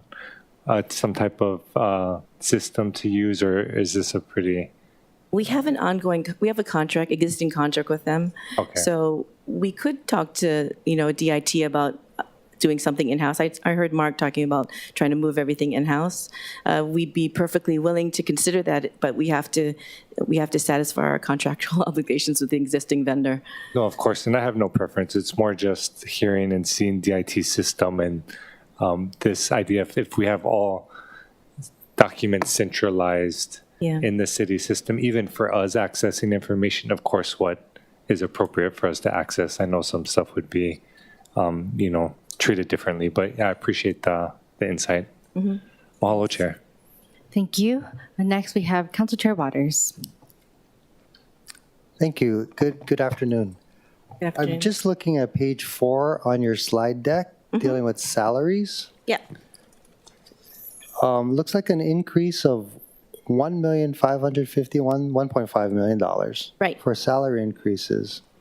Of that, it looks like $734,000 is for negotiative collective bargaining increases for 40 support staff and salary adjustment and merit increases for 55 deputy corporation counsel positions. So how much of the 734 is from collective bargaining, and how much is it for the 55 deputy corporation counsel positions? I'm assuming those are the attorney positions, yeah? Right. 24% is for collective bargaining, and 76% is for the deputies. 76% for the deputies. Thanks, Kathy. 76% of the 734. What does that amount to for, so 50, how are you going to be deciding who gets what raise? How do I decide? Yeah. So it's based on its merit, and it's based on years within core. So it's not set on like a civil service scale, because these are all exempt employees. So I assess them based on merit. Okay. And what I've done with the deputies that are here, because when I first came, there was a big difference in the pay. So what I've tried to do with the deputies that are here, I've tried to put everybody on the same scale. So there were deputies that came in maybe at a different time when the salaries were lower. So even though they may be very experienced and maybe very good deputies, their salaries didn't start at a lower level. So they're going up when they're going up at the like the regular 4% rate, they were going up lower than when I'm bringing in new deputies, when we have more money to bring in new deputies. So what I've been trying to do over the past 2 years is put everybody in the same scale. So I've increased deputies, I think, that have been here very long, that have been performing very well, and they've gotten a larger increase in salary so they can put them in the same scale as the newer deputies that have started. Because I've been bringing in deputies at a higher rate just because I have to do that to be competitive. So that's accounting for a lot of the fluctuation or the amount that I've spent is because I want to put everybody on the same scale. So that if you look within the office, based on experience and merit, everybody is in the same line. Experience, it's easy to track and based on years of service. Merit is a little bit more difficult. I was a deputy public defender. Councilmember Wire was a former deputy prosecuting attorney. Mm-hmm. And at the public defenders, there's public defenders 1, 2, 3s, and 4s, and then supervisors. Mm-hmm. Prosecutor's office, we just heard from Steve Alm yesterday that he's created a very similar system. Yeah. How does your system compare to what I've just talked about? I mean, because it's really easy, right? If you're doing certain kind of cases, you get a certain pay. So I'm not on that kind of scale. So it's very subjective because it's based on my assessment as well as the assessment of the division supervisors. So I will talk to Renee, I will meet with the division heads, and I'll meet with each section supervisor to get an assessment of their work. We get input from the clients as well. We get input from the administration. So we get letters of commendation sometimes from council even. So that's what goes into the assessment for each deputy, and then I compare them essentially with the different supervisors. I talk about, because there's a lot of overlap. The section heads don't only have experience with their own deputies because our office is so small. And I think that is a luxury for me because I'm dealing with 55 deputies as opposed to the prosecutors and the public defenders, which is a much larger staff. So I think I have the ability to do it that way because the very close attention that my managers pay to the deputies, as well as the smaller number that I have to manage. I do note that. Okay. So thank you for being candid. It's subjective, but how many attorney vacancies do you have? I have 7 vacancies right now, and that's actually more than we've had lately. We've brought on, I wrote it down. We brought in a number of deputies in 2022. 1, 2, 3, 4, 5, 6, 7, 8, 9, 10. We brought in 11 new deputies in 2022, but we also lost deputies because they moved out of state. One moved out of state. 2 left to become hearings officers. 1 left to become the deputy director of DCS. And so, I mean, it's just regular movement. At one point in 2020, I think in 2021, we were half-staffed in our litigation division. Now we have one vacancy. Litigation, I think, historically has been, there's not a lot of longevity because litigators are so highly sought after. And so once they become well-established and experienced, they are recruited by firms because firms are hurting for litigators. So I have to be competitive. That I might try to keep. We have a great staff that I'm really happy to announce that we only have 1 vacancy in litigation, but I want to keep them. So that's the reason why I have that flexibility within the pay scale. I note that you have, under legal services, you have counseling and drafting. Yep. And would you add litigation on top of that as a third category? So litigation is one section, counseling and drafting is another section, right? And so counseling and drafting is a smaller section. It's like 1/3 of the office. 2/3 is counseling and drafting, and within counseling and drafting, there's 5 sections based on subject matter. Let's talk about counseling and drafting for a second. Okay. How many folks do you have in counseling, and how many, when I say folks, how many FTEs in counseling and how many in drafting? So counseling and drafting is together. There's no separation between counseling and drafting. They both do both. All the deputies in counseling and drafting do both. I think that budget chair is being kind in asking about the parameters of the drafting. We get, and it's not often that we get you before the council, so I'm going to just utilize this time to do this. But oftentimes we get bills from the administration, for example, the bills that come over from the Planning Commission. And they're completely different when it's introduced to us than what the Planning Commission passed. And I'm not sure, are you even aware of that? Actually, no, but maybe I can, yeah, we're not aware of that. In particular, the short-term rental bill, right? That bill, if you recall, we had to do a lot of amendments just to comply with, and because I'll call the Planning Commission and say, is this the bill that you guys passed? They're like, no. So is that your office or is that DPP? Well, we're not doing any substantive redrafting of legislation, that's for sure. That's not our function. So if there was a change to the content, I would presume it's from the subject matter department. So, but I can't speak to that because I don't have personal knowledge. But wouldn't you make a legal check to make sure that this bill is what was passed by the Planning Commission? If the Planning Commission is submitting a bill, I would think that that's the format that would come to council. But if this is a coordinated effort between the Planning Commission and DPP, then I would think they'd be working together in producing a draft that both of them would be comfortable with introducing to council. But I can't speak to that specifically what happened because I just don't know. Okay. I'm happy to share the exact bill that was transmitted to us and what we were told the Planning Commission actually passed. Okay, this is somewhat of a testy subject, but I mean, we're dealing with raises here, right? Yep. The council, through the charter, is vested with the duty and or obligation of appropriation, right? Mm-hmm. I believe your office advised the administration that you could waive the charter with an ordinance.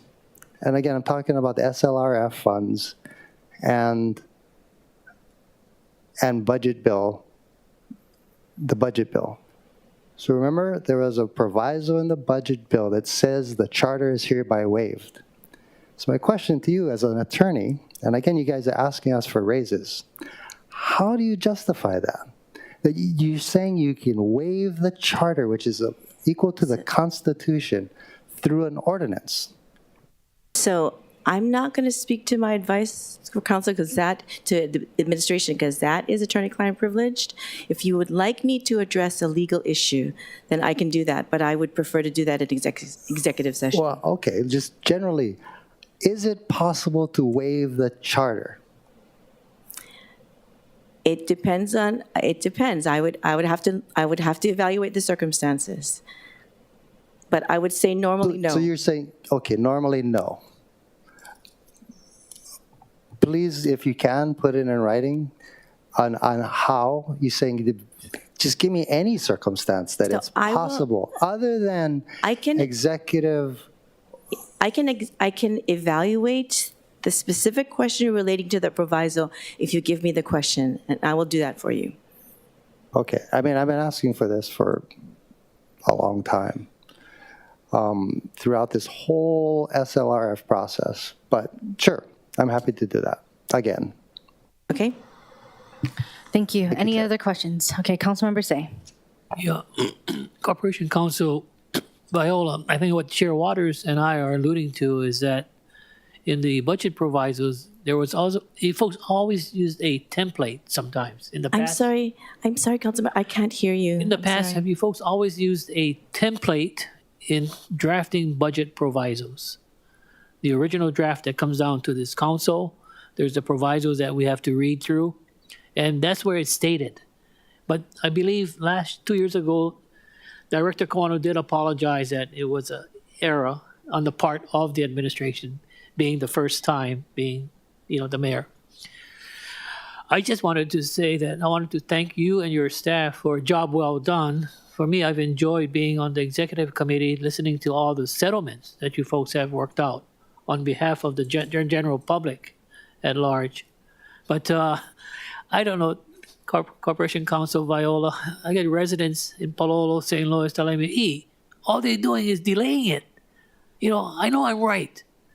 So why can't you guys fix it? Go, make it faster. And I said, that's the judicial process, Madam Chair. I just wanted to share that with you because, it's a concern of residents of District 5 that I do represent. Why does it take so long? And I'm not an attorney, I'm just a small businessman, but I just wanted to say that. Just keep up the good work. I'm really impressed with your Corporation Counsel officers who come before us. Mr. Pang, thank you very much for your support, and you've got a lot of institutional history. And all of the younger members of your Corporation Council, thank you. Thank you. Thank you. Okay. Okay, any other questions? Okay, Council Chair Waters. Okay, thank you. I forgot to ask about the $20 million for settlement. I'm just curious, why isn't it reflected in your budget? I'm looking at the budget book, yeah. Is it? Am I missing it?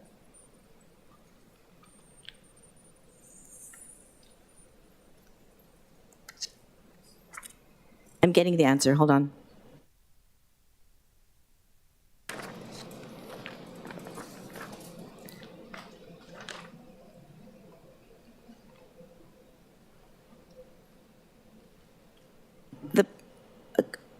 According to my administrative services officer, the provisional expenditures are under BFS and not through core. So the $20 million will be under BFS's Yes. budget, not Yes. Corporation Council? Yes, Okay. but that's attributable to our judgment and losses on behalf of the city. I've been impressed with your litigation department as well. They've come to us in EMLA and present. But I'm just curious. I've never asked them, but I'll ask you, how many trials has your office gone to in the last year? Well, we just completed a jury trial on the Ma'afala case, which I'm happy to announce that we won. So on average, a lot of cases go to trial. I mean, that's common for, I think, the public defender's office and the prosecutor's office, as well as in private practice. But Well, I disagree, but I mean, I myself did over 75 jury trials while I was practicing. I'm sorry, so I stand corrected. Most for civil cases, a lot of cases don't go to trial. But I can give you an estimate of I don't have it before me, but I can give you an estimate of how many cases we took to trial in 2022, if you'd like that. Yeah, in the last fiscal year, that would be helpful. And then how much does the insurance cost? And is that in your budget? No, because that would be a city expense. That's not in our budget.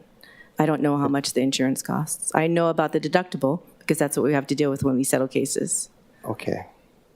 Okay, thanks. Thank you, Chair. Thank you. Okay. Thank you, Corporation Counsel, for your presentation. We'll move on to the Ethics Commission. Thank you so much. Thank you. And for the Ethics Commission, their presentation is, oh, wait. I have it.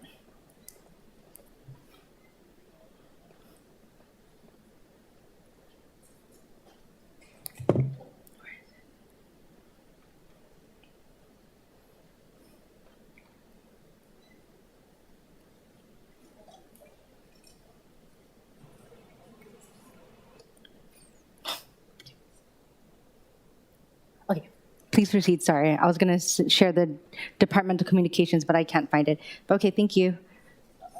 Okay. Chair Cordero, council members, thank you very much. I'm David Monk, the chair of the Ethics Commission. I'm here with Executive Director and Legal Counsel Jan Yamane and our Administrative Assistant Erin Tamashiro.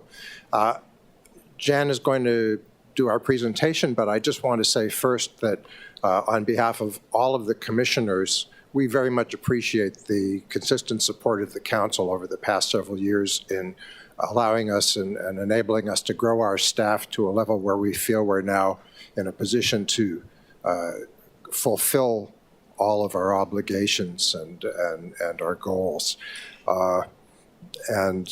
We look forward to hopefully continued support.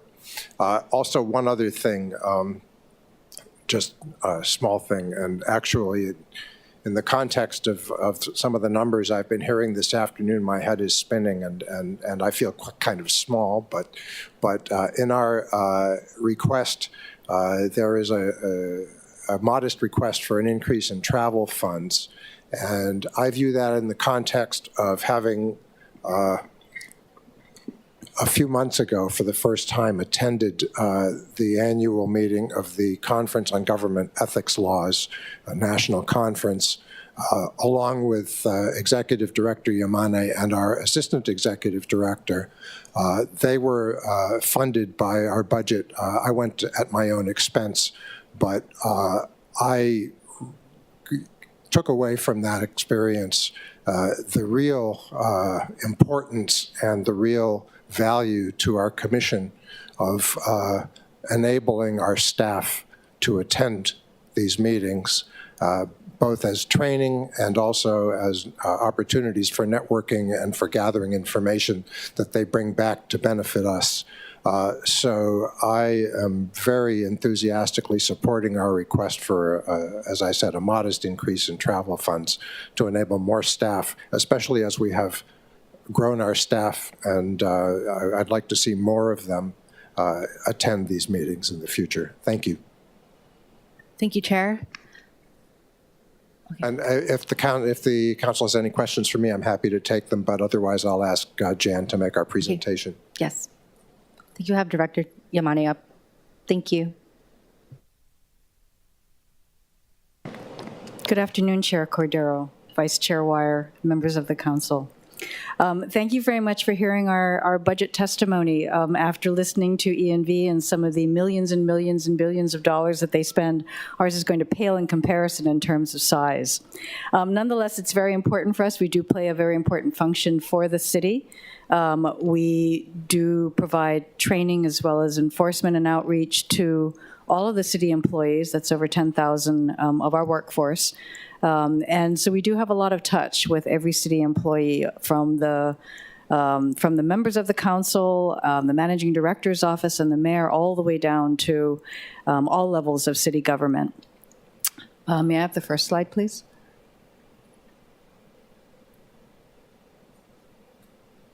So our budget is, as I said, very, very small.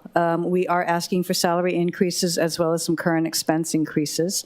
The changes between the collective bargaining units and the increases for attorneys and the private secretary are separated under the first item for salaries.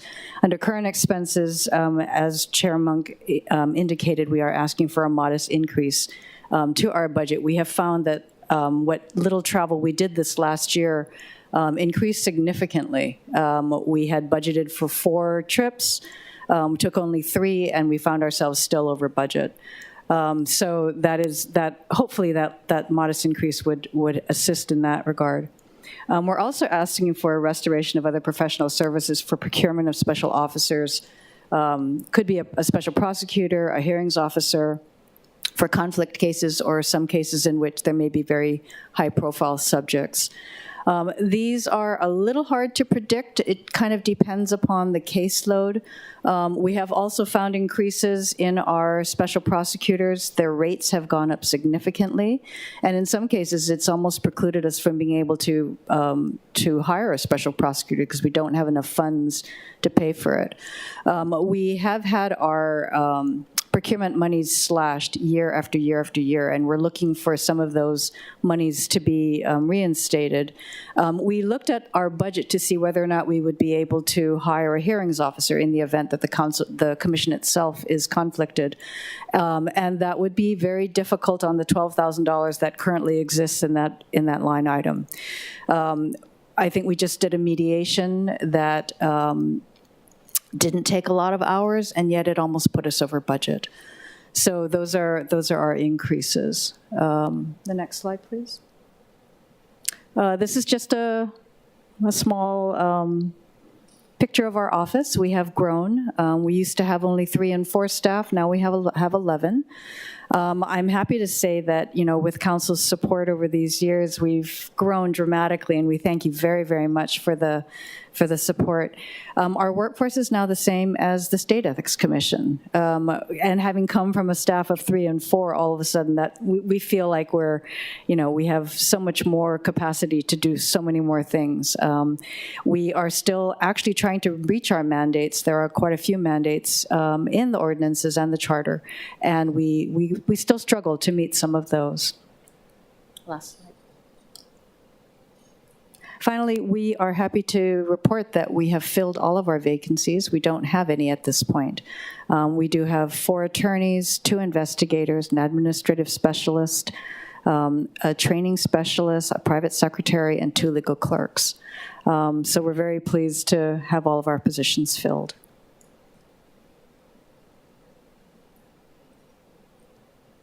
And that's it. If you have any questions for me, I'd be happy to entertain them. Thank you. Thank you. And also thank you for your staff, because I feel like we had the most exciting ethics training recently, and that was fantastic. We actually have a lot of fun producing that. Oh, really? Yes. We try to make it something that we ourselves would want to take. Yeah. Knowing that that's our best touch with most of the city officers and employees. So we do try to add a little bit of humor. We know that humor works.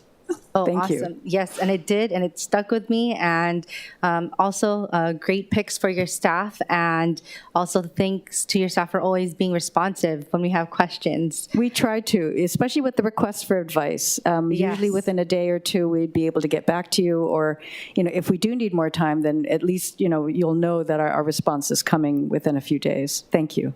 Thank you. Yeah, I'm running scared here. For me, I mean, I can only speak for myself. Okay. And you mentioned the 12,000, and that was only for. Can you share where that 12,000 was? Wasn't the miscellaneous salary adjustment? The 12,000 for the hearings officers. Oh yes. Yeah. So once upon a time, we actually had $30,000 in the special prosecutor line item, as well as in the hearings officer one. Over time, it went from 30 to 22, and then the one for the hearings officer went down to, I believe, the 12. So it has been, continuously decreased. And we're trying now to reinstate some of those monies, because not only are we in a position to move ahead on some of our cases, but also the cost of hiring a hearings officer or a special prosecutor have gone up significantly. So Executive Director Yamane, I was wondering, because there used to be personal service contract positions before with the Ethics Commission. And are you looking, of course not in this fiscal year, but in the future, to assist with any operations in the Ethics Commission? I'm sorry, could you restate the question? I couldn't hear you. Oh, hello. Okay. I remembered in the past, a few fiscal years ago, that you would have about 35,000 and or so for personal services contract positions. Are you looking to invest in personal service contract positions to help your growing staff? No, actually, the personal services contracts were in lieu of staffing that we were at the time trying to approve. We now have that complement of staff, and so we have filled those positions. So we no longer need the personal services contract positions. Okay, perfect. Thank Great you. to hear. Thank you. Okay, Vice Chair Kia Aina. Thank you. Thank you, Executive Director. You probably have heard some of the conversations that we have had, not only with the Liquor Commission, but also with the Managing Director's Office, over some of the challenges that they face with regard to having an independent avenue for the public, or perhaps even the people who work there, to file complaints. Has the Managing Director's Office reached out to you, or do you have any mana'o on what might be the best recommendation? Because I believe that that's a task that is being undertaken by the managing director's office, and just given your kuleana, I think that your mana'o can matter here. The managing director's office has reached out to us on several occasions, and we have built some rapport with them. There are many situations where we'll reach out to the varying departments, or if need be, up the chain of command to the managing director, and work with them or pass things on. They have reached out recently on a matter that they would like some assistance in terms of. Our jurisdiction is limited to the standards of conduct, so we can't really expand the scope beyond that. If a matter does come to us, the first thing that we do is to determine whether or not it is within our jurisdiction. So any matter that even would come from, say, the managing directors or referred from another department would have to be within our jurisdiction in order for us to take it. Okay, so separate from your jurisdiction, I mean, at least can I ask, did they contact you regarding the Liquor Commission? I can't talk about any kind of cases that we may have going on in our office. I just saw you in front, and I just figured I'd ask because, Yes. Again, I was heartened by the Deputy Managing Director's presentation last week, and including this morning when we talked about the staff, because even if we have been displeased last year, with regard to the direction, I feel that we are turning a corner, and we want to do everything to help them. Yes. And one of the ways to restore public trust is to make sure that people feel that they have, that their concerns are being treated fairly. I mean, we all have to deal with that, correct? And That's I'm correct. pretty sure that you have to deal with that with some employees who may be unhappy with certain things in their department. So that's okay. I just wanted to know that it's a priority, and sometimes you could officially opine on things and unofficially opine on things. We try to be very careful with anything that comes into our office, only because usually when people are reaching out, they are expecting a certain level of confidentiality. We can't always guarantee that, but we do tell them that it becomes kind of like an attorney-client relationship, right? Absolutely. I think I'm talking about unofficially. I see. That's Thank you very not much. within the, you guys can, but I think you've made your point clear. I get a lot of business done unofficially. So sometimes it's not something that comes within the scope of your duties, but you certainly have the skill set to give your mana'o. Anyway, thank you. Thank you. Any other questions? Okay, thank you, Executive Director Yamane. Thank you very much. Appreciate it. Okay, next we have, next I will have to take testimony for the Executive Capital and Operating Budget Review. So we will now proceed with remote testifiers. And seeing we have no registered testifiers, is there anyone else who wishes to testify? Please use the raise hand feature.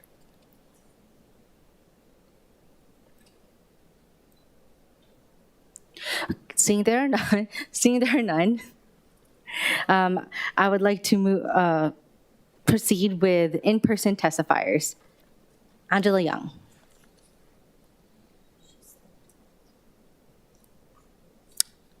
Okay, are there anyone else that wishes to testify?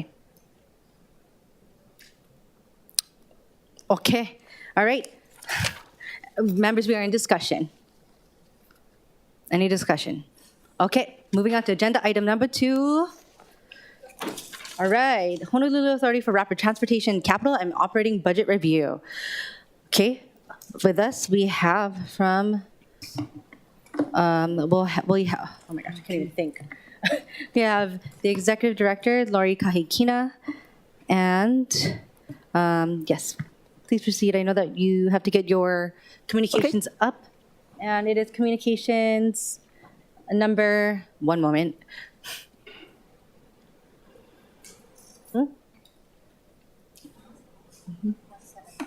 What? Departmental Communications 173, 2023. And you may proceed. Okay, thank you, Thank you. Chair. Good afternoon, Chair and council members, Chair Waters. With me, I have my Deputy Director, Rick Keene, my Director of Public Information and Government Affairs, Joy Manahan. I have my Deputy Director of Finance, Brent Lewis, and my Project Director, Nate Meddings. So my presentation is very short, just try to be succinct per your request, but I'm sure there'll be a bunch of questions. So on this first slide, our board did approve our both operating and capital budgets on October 21st, 2022, as mandated by revised charter. For our position count, we have 54 FTEs filled. We have authorized 135 FTEs, and it's broken up by operating and capital. So on our operating side, we have 13.8, and on the capital, we have 121.2, equaling 135 positions.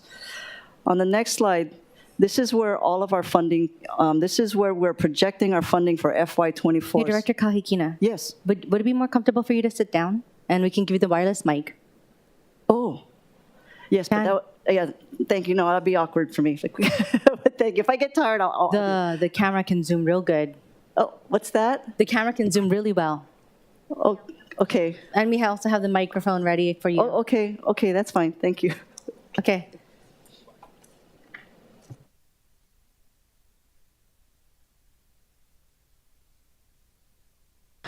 You can sit.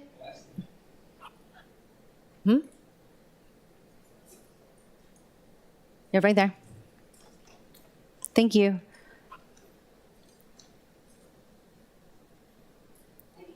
Can you see? Okay, okay. You're welcome.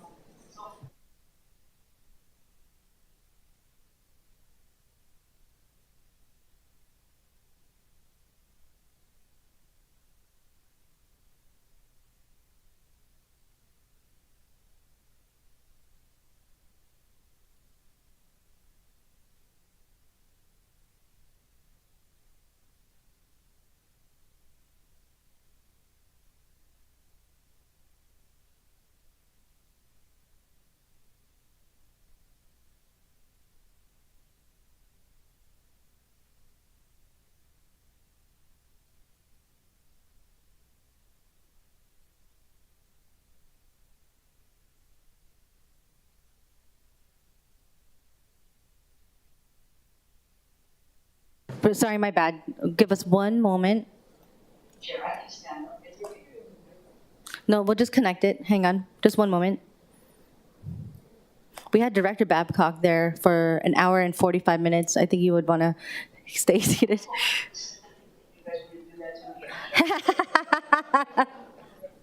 Okay, just one moment. One moment. I'm going to call a recess subject to order of the chair. I'm going to call a recess.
like to call the Committee on Budget back to order. And, all right, go ahead, Director Kahikina. Okay, thank you, Chair. I will go back to the second slide since we lost audio on myself.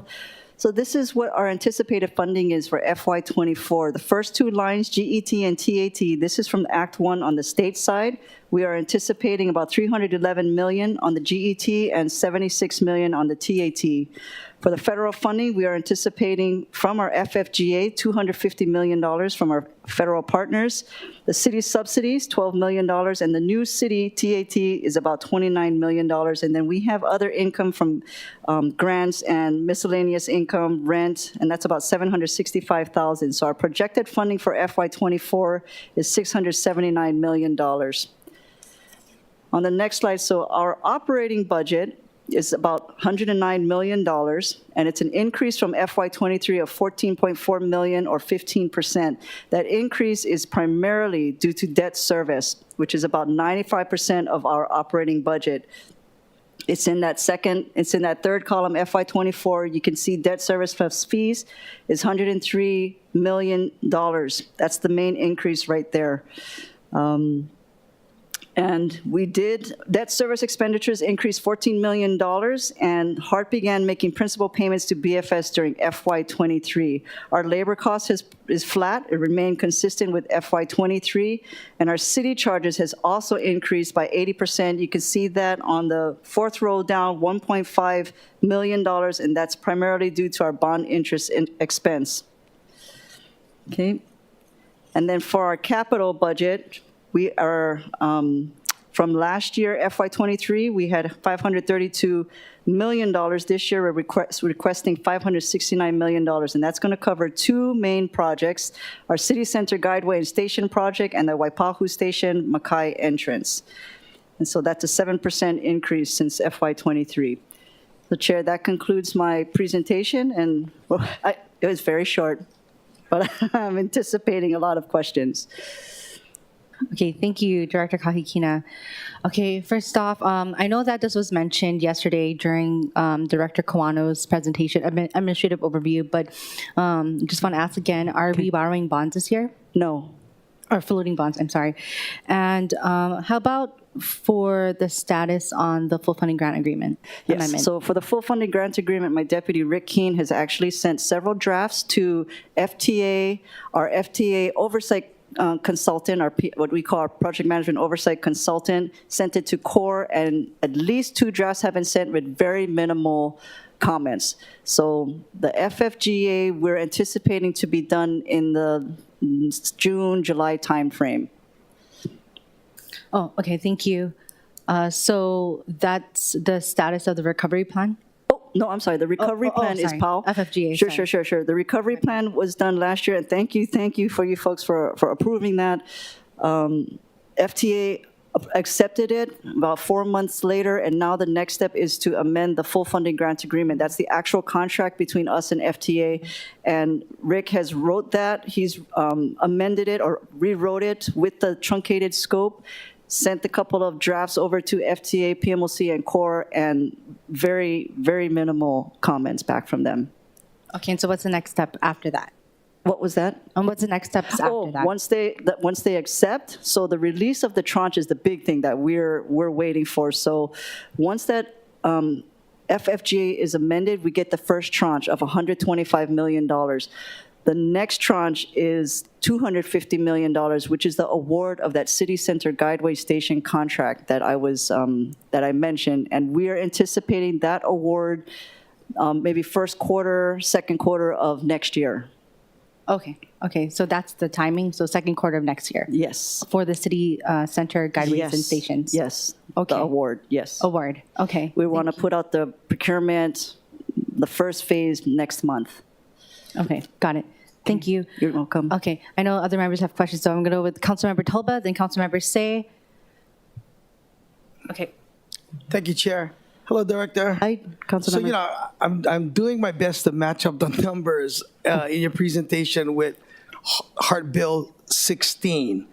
On slide 3 of your presentation, you provide a chart with funding sources. Can you identify where these numbers are on Bill 16? Brent, you want to come up? Because it looks like 416 million listed as general fund comes from GET, TAT, and Oahu TAT. Is that correct? Are you looking at Bill 16 3. budget? No, oh, no, but what are you looking at? Budget? Yeah, so- Communication 114? Yes. Okay, and on page 1? So if you look at on Bill 16, so on slide 3, in the presentation, you provide the chart, the funding sources. So identify the numbers that are in Bill 16. So it looks like, again, the 416 million listed as general fund comes from the GET, the TAT, and Oahu TAT. And the city TAT, yes, Yes, correct. yeah. So does that not add up? No, if you look at it, so I'm trying to match up the numbers. So Hold on, let me get my calculator. the 108 million for the transit fund, where does that amount come from? So if you look on page 4 of the bill, Okay. oh, I'm sorry, wait. Is that the existing amount in the transit fund? And No, how much? If you look on page 3, Okay. and if you add up all the TR items, so you have fringe is the first 1, 2, 3, 4, 5 items. That's what we call fringe benefits. And Okay. then OPEB is the 220,000. Case is the 1.1 million, and then the transfer is 411,000. And then Okay. you have the debt finance, right, of 103.6.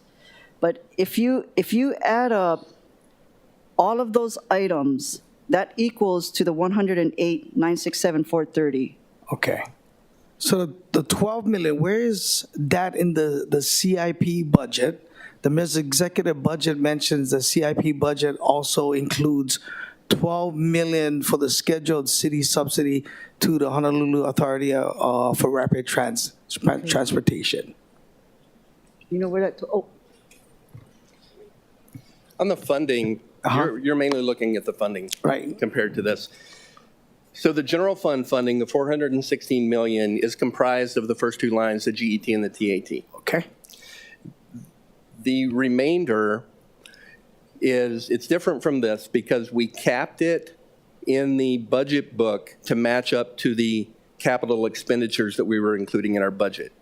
So actually, our funding that we anticipate on this slide is higher than what we have in the budget book because this is what we feel like is going to be closer to our actual funding that is received, but we capped it in here to match up with the capital expenditures. That's why the numbers don't match. Okay, that's my question. That's it. Thank you very much. Next, we Thank you. have, Councilmember. Okay. Thank you, Chair. oh, sorry. Thank you. We have Councilmember Say, then we have Vice Chair Wire, and then Councilmember Dos Santos Tam. So my question now is to follow up what Mr. Keen just stated, Ms. Kayakina. If you capped it as far as the revenue source of the GET and TAT, where does the excess go? You guys going to hide it from us? He's asking, okay, if you've capped it, where does the excess GET and TAT go to? It just stays in your account. Yeah, the GET and TAT is what adds up to the line on the general fund. Right. All of them collectively, though, just goes into our cash account, managed through BFS. And as we get into further construction, we'll be using that money as we get into construction. That will enable us to minimize future borrowings. Okay. The other question is, what can we do to address the 95% debt service? I'd like to see Hart address it as far as lowering the 95% debt service to maybe 90%. So you have more monies as far as, I can't say operations because it is being transferred, but I'm just trying to anticipate what's going to happen when we open it up in the, is it the fall of this year or summer? The 95% that she referred to on slide 4, that's just the component of the interest as a total of our operating expenses. Our operating expenses without the interest are relatively small. That interest is based on the current outstanding bonds that we currently have. Correct. But Yes. can we not you don't want to lower it from 95 to 90 so that you guys look better? Yeah, it's just a calculation of the percent of the total. Okay. And then one final thought, for the two CIP projects, can I put in a proviso for solar panels on those particular projects? I'm sorry, Councilmember, having a hard time hearing you. You want Can a I make proviso? May I be able to make a proviso to put solar panels on those two projects? Because of the transfer that's going to be occurring, I just worry about DTS Yeah, our and their operating board, budget. sorry, Chair. Yes, our board members also want to put PV panels onto it. So the two projects, if you look to, go back to the projects, the second to last slide. So the Waipahu Transit, or the Waipahu Makai entrance, that's really just an entrance. There's already a station there. And Hart value engineered out the entrance on the ocean side. And Councilmember Brandon Elefante kept harping on us, you have to put it back, and he's right. And so we ran into a snag on that particular project because where we would touch down, it's in the flood zone. But since then, the maps have been redone and it's no longer in the flood zone. But I'm sorry, I'm getting off the subject. That will not be able to have platform PV on it because it's just an entranceway. Right. For the CCGS, what we just had an industry day for our potential bidders on our project, and I made it clear to them that I am not sold or I'm not stuck on those canopy frames that we have at our existing stations going forward. I would love to do PV panels, something still covers the riders, but it's dual purpose. It'll generate electricity, not enough to run the trains, but maybe enough to run the stations. But something we also would like to look at, which one of our board members has brought up, maybe putting panels on the guideway itself. That I'm not too sure about how logistically that'll work, but the stations, I would love to do that. Oh, you know, Madam Director, my only concern is in the out years. I think the future council and administration will have to address the O&M side. Yes, of our- fair enough. And I don't know where the legislature is going to be once the 1% TAT and the 1.5 GET is gone. How we pick up the slack in paying for the operations Yes. and maintenance. That's all it is. Yes. That's why I'm just challenging you folks to think out of the box as far as what can we do to really keep this county solvent. Absolutely. Thank you. Thank you We very agree. much, Chair. Thank you. Next, we have Vice Chair Wire, then Councilmember Dos Santos Tam. Thank you, Chair. Mahalo, Director. Hi. And everyone that's here today. Appreciate all the work that you're doing. Quick question. So the Waipahu or the Station Makai entrance. Yes. What amount is going towards that? Or I saw it in the memo, it was all grouped together. It's So about just 14 million. 14 million, okay. And so are we saying so that'll be done by the time it gets handed over to?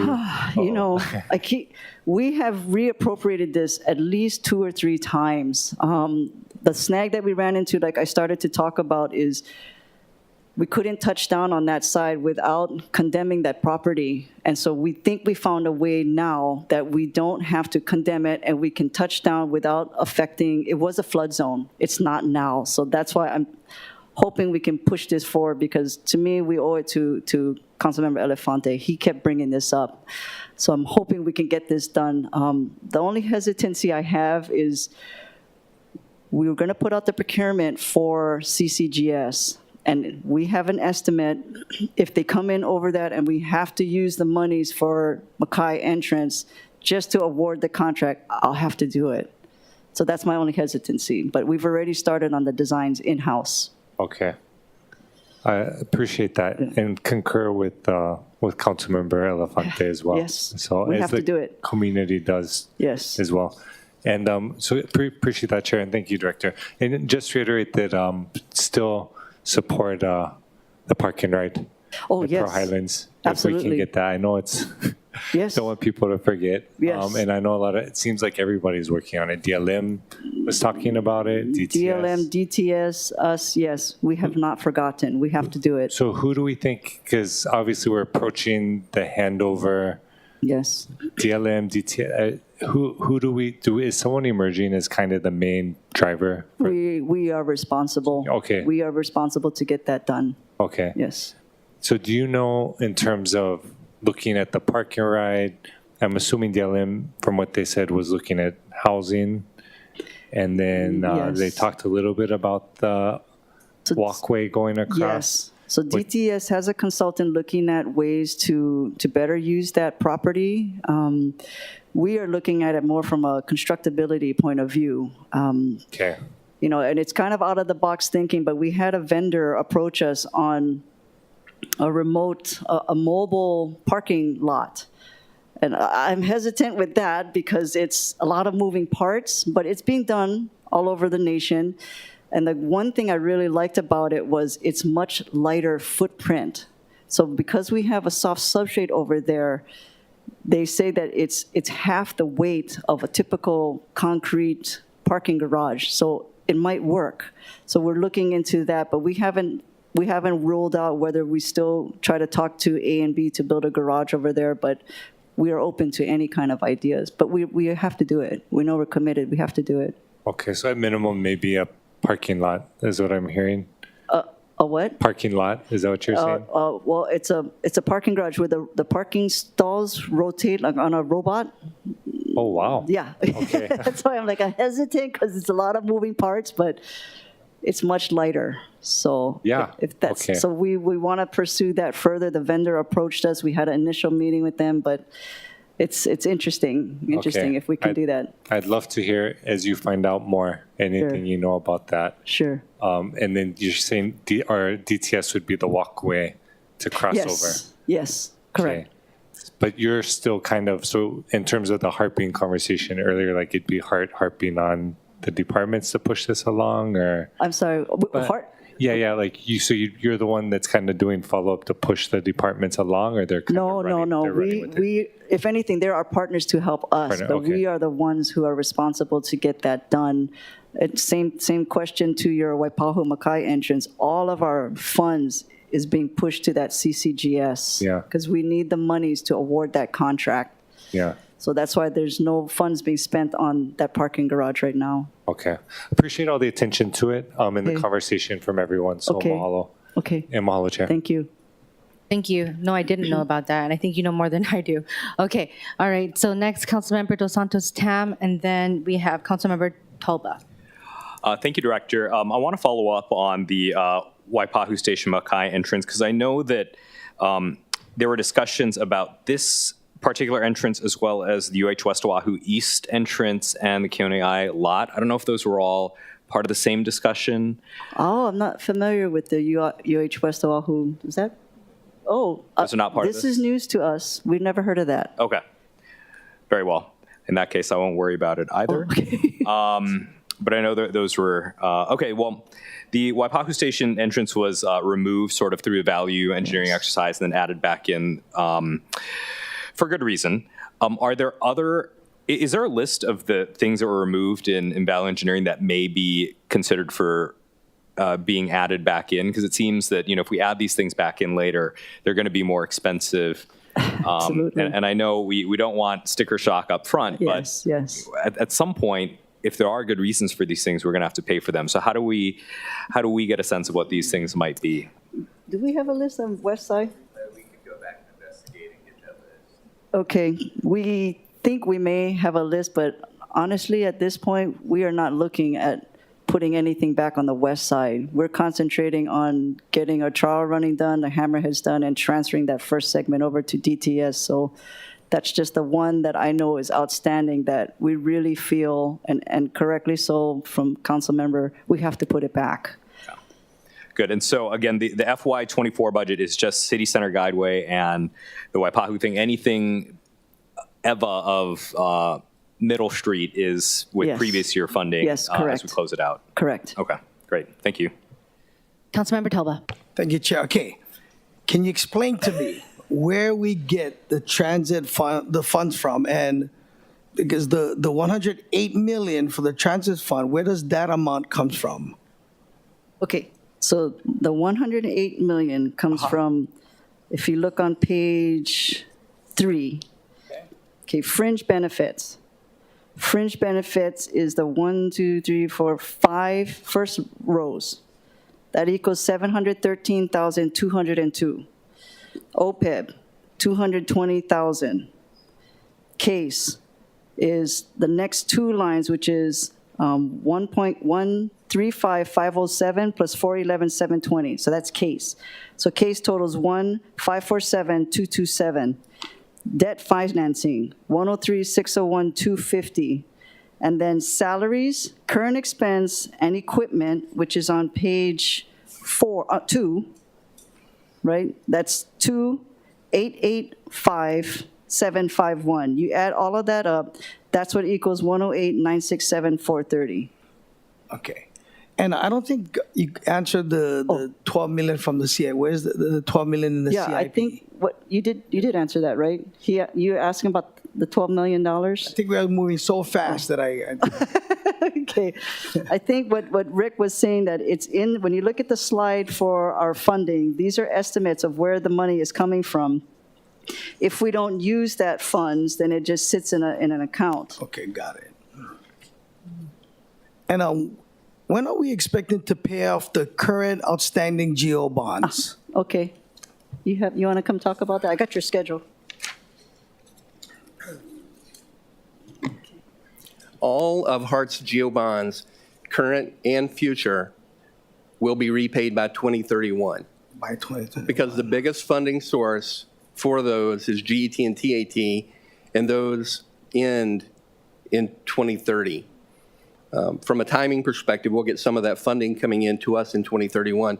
But everything that we borrow, BFS will not allow us to issue any bonds or incur any additional borrowings if we can't demonstrate our ability to repay those by 2031. Okay. Okay. All right. And if I got more questions, I'll put it in the question. Appreciate it. Okay, Next, thank Council you. Chair Waters. Thank you. I'm looking at slide deck, page 4, bullet point 3 from the top. I'm happy to hear that Hart began making principal payments to BFS during fiscal year 23. Yes, Chair. And of your entire $108 million budget, most of it, $103 million plus, is debt service. Yes, Chair. And the rest, approximately about $5 million, a little over $5 million, that's operating costs, which include labor, current expenses, and city charges. Now, the $5 million, is that paying for the 55, where is it? 54 FTEs or authorized 135 FTEs? It's paying for the, no. It's paying for. The labor costs, the category on page 4. Right. So I believe what I asked the board was maybe 90 FTEs, so not the full 135. Okay. Yeah. Okay. What is the city charges? I know it says the city charges are internal cost allocations. There was an 80% increase. Just curious, city allocation 1.5 million? The city charges, that 1.5 you're talking about? Yeah. So I believe that's case, right? Anything else besides case? Okay. Majority is case. Okay. And it might be helpful for all of us if you know what the payback schedule, I know it's supposed to be paid in full by 2031, but what the payback schedule is like from, you got 2023, 2024, going forward. It might be helpful just to put us at ease. But it says here that you pay this BFS. You don't pay directly to the bond Right. issuer. Come. Is this the schedule that you? Chair, that's correct. All of our payments go back through BFS. When we issue bonds, they come through BFS as well. But as I mentioned a minute ago, all of our bonds, current and future, will be repaid by 2031. I don't have a schedule with me of the timing each year of what those are, but I can provide that to you. Right now, we have roughly a little less than $900 million outstanding on our bonds. We have 0 outstanding on commercial paper. We're not planning any new borrowings this year, with one exception. This year in 2024, we have a 2019 bond issuance, original amount of about $175 million, that when it was issued as a put bond with a maturity date in 2023, that has to be refinanced. So it will be no new money to us. It'll be a part of the city's bond issuance, but then we use that to repay the 2019 bond. So that's the only bond-related item we're planning this year. We're not planning any borrowings on commercial paper or any new money on bonds. Right now, we're not planning any new money on bonds in 2025 either. That could change. That's looking out, and it's depending upon the timing of a lot of different things. When we get into city center construction, as Lori mentioned, we're looking to award that contract in early 2024. As the Dillingham and downtown utility work gets completed, they'll start that construction. So let's say late 2024, early 2025, that construction will ramp up. As that construction ramps up, we probably will need to do additional borrowings. But all of those will be structured in a way that they're repaid by 2031. Okay, and to just further clarify, I've seen 2 different types of bond issuance. One is our skin in the game. Typically, it's been about $26 million a year, and you don't have to pay that back. That's just our skin in the game as part of our agreement. That's correct. When the legislature authorized the GET. And then there's these other bond floats, which were quite massive, to be honest. I think one was $350 million and another maybe even $450 million, if not $500 million. That's what you're paying back. Correct. Right? That's correct. Okay, and you're paying this back not with city taxpayer money. It's really the GET that was authorized by the legislature. That's correct. The primary funding sources are the GET, the TAT, and the full funding grant agreement, the $1.55 billion from the FTA. That's why that amended FFGA is so important, because it releases that money to us. But those are the 3 funding sources, and that's where all of our bonds are getting repaid from. Now, since we're not floating any bonds, we didn't float our skin in the game last year, and you're saying this year we're not floating our skin in the game. So are we in violation of, was it Bill 1 that the legislature required us to do our skin in the game? 2020, Wait. Okay, wait. No, I'm a little confused by the question. So when you say floating bonds on the skin in the game, Yeah, the $26 million that we've been doing every year. city side. Right. But, okay, but when we're floating bonds, whether we float bonds or not, you folks are still paying us your portion of the skin in the game. And how you pay that, whether you're floating bonds or not, that's separate from us.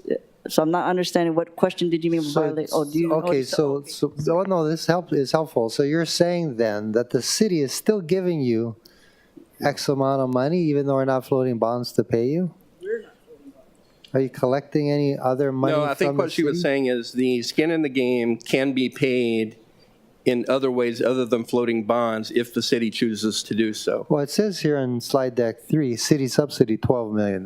That's correct. So where did that $12 million come from? Well, in the past, it has come from floating bonds, and that comes from the city, and we don't repay those. Those are through BFS. So your question, last year you didn't float bonds. In fiscal year 2022, up through 22, those were paid to us via floating of bonds by BFS. 2023, the year we're in right now, typically BFS issues its bonds at the beginning of the fiscal year, August timeframe. You're right, nothing was floated last year, so we have not received anything for fiscal year 2023. That amount was scheduled to be $17 million. So if we don't get that, technically, it could be a violation with the FTA. But if, for example, that was floated in the August bond issuance with the city, if that's the right timing for this coming up year, if it's floated then, I think we could make an argument to the FTA that it came in within 2 months after the end of the fiscal year, and I can't imagine the FTA having a problem with that. Okay, and you made a very good point. As long as I've been here, we've always floated bonds for our skin in the game, but we could take the money from cash, right? Right. In the amount of, yeah. Okay, so again, this $12 million in city subsidy then, I'm a little confused. I thought you said that the city is obligated to pay 17 million. 17 was for 2023, so in last year's budget, we would have had 17. We have not received that money. Oh, For 2024, it's 12, and then every year thereafter, it's 10. so we owe you 17 plus 12. Yes. What happens if we don't pay it? We would need to have a discussion with the FTA about that. All right. Thank you very much. Yeah, you're welcome.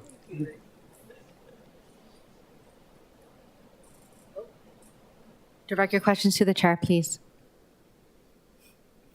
Councilmember Talbot, do you want to have a question? Okay. Any further questions? Vice Chair Wire. Sorry, Chair. I just want to make sure I understand. So that 17 million, we don't know where it's coming from yet? Like, has BFS indicated? No. No. I'm assuming, as Rick was saying, I'm assuming bonds are going to be floated, and it'll be the 17 plus the 12. Okay. And we're basing the 2-month allowance on past practices, on other jurisdictions, on guidance from FDA Treasury. When the 2018, 2019 recovery plan from HART was approved, that one, we're really happy. Question came up earlier about the status of our recovery plan. We're really happy that this year we submitted our recovery plan in June, and within 4 months it was approved with no changes. In 2017, I think it was September 2017, a previous recovery plan was submitted, and there were numerous iterations back and forth, and it wasn't approved until sometime in 2019, about 18 months. One of those iterations back and forth was I'll say a request, I'm not sure how strong the request was, from the FTA that the city needed to put skin in the game. That's where that term came from in the last recovery plan. And there was a timed schedule each year of when they wanted that to be put into the plan. So I don't have every year here, but 2022 was 21 million, 2023 should be 17 million, 2024 is 12 million. Those are fiscal years? Yes. Okay. And then it's 10 per year thereafter. So that's in accordance with the approved financial plan by the FTA. So that's why there's an expectation by the FTA that that funding will occur. And it was based on the schedule that was submitted as part of the previous recovery plan. No, that's great info. And so I guess the original question was our underlying assumption that being 2 months late is going to be okay. Is that based on past practice? We haven't been late before. Okay. We've paid it each year. As Other jurisdictions or just gut feeling? I'm just curious. I don't. My gut feeling would be the FTA would work with us on that, and okay. Hopefully that would be okay, as long as we had a plan to catch it up. Okay. If we just said we're not paying it anymore, the FTA would probably have a problem with that because that is part of our financial plan in the recovery plan. Okay, but then, okay. So you're saying we don't need to worry about it, right? My preference would be that we get it in 2023, but I think if that's not practical, then we can go back and have a discussion with the FTA and discuss that. And it'll all be good. Huh? It'll all be good. Hopefully. Oh, okay. I can't say that with certainty, but my gut, you asked for my gut. My gut is it would be okay, but I can't speak for the FTA on that. I think everything else today, presentation was great, but maybe we'll need to talk more about this, but we'll wait for updates, I guess, as well. But thank you, Chair. Thank you. And actually really noted for those few questions directed to BFS, because that is something we really need to follow up on. But the discussions are continuously happening, right, between HART and BFS regarding bonds. Oh, absolutely. We can't float bonds without their approval. It wouldn't even come to you folks without their approval. Okay, so do they just not respond about floating bonds or the other options of how to pay the 17 and the 12 million? Oh, I'm sorry, we don't have those discussions with BFS. We assume that that will all be taken care of. The discussions we have with them is if we're going to be floating bonds for our construction purposes, and then come to you folks subsequently Right. to that. I understand the differences. Okay. Okay, thank you. And I guess that's something that we can follow up on too, Okay. as we submit our questions. Okay, thank you. Any other questions? You really appreciate it? Oh, And wow. I know you got too comfortable sitting there, so now we got to kick you out. Just kidding. Okay, well, thank you, everyone. Thank you. Thank Okay. you, Chair. Thank you, council members. Thank you. Okay, now we have to take testimony. We do not have any registered testifiers online. Is there anyone else online who wishes to testify? Please use the raise hand feature.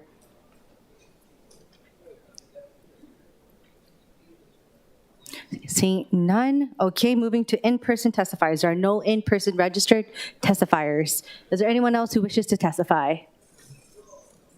Seeing none. Members, we are in discussion for agenda item number 2. Okay, with that, at 6:18 p.m., we are adjourned. See you tomorrow.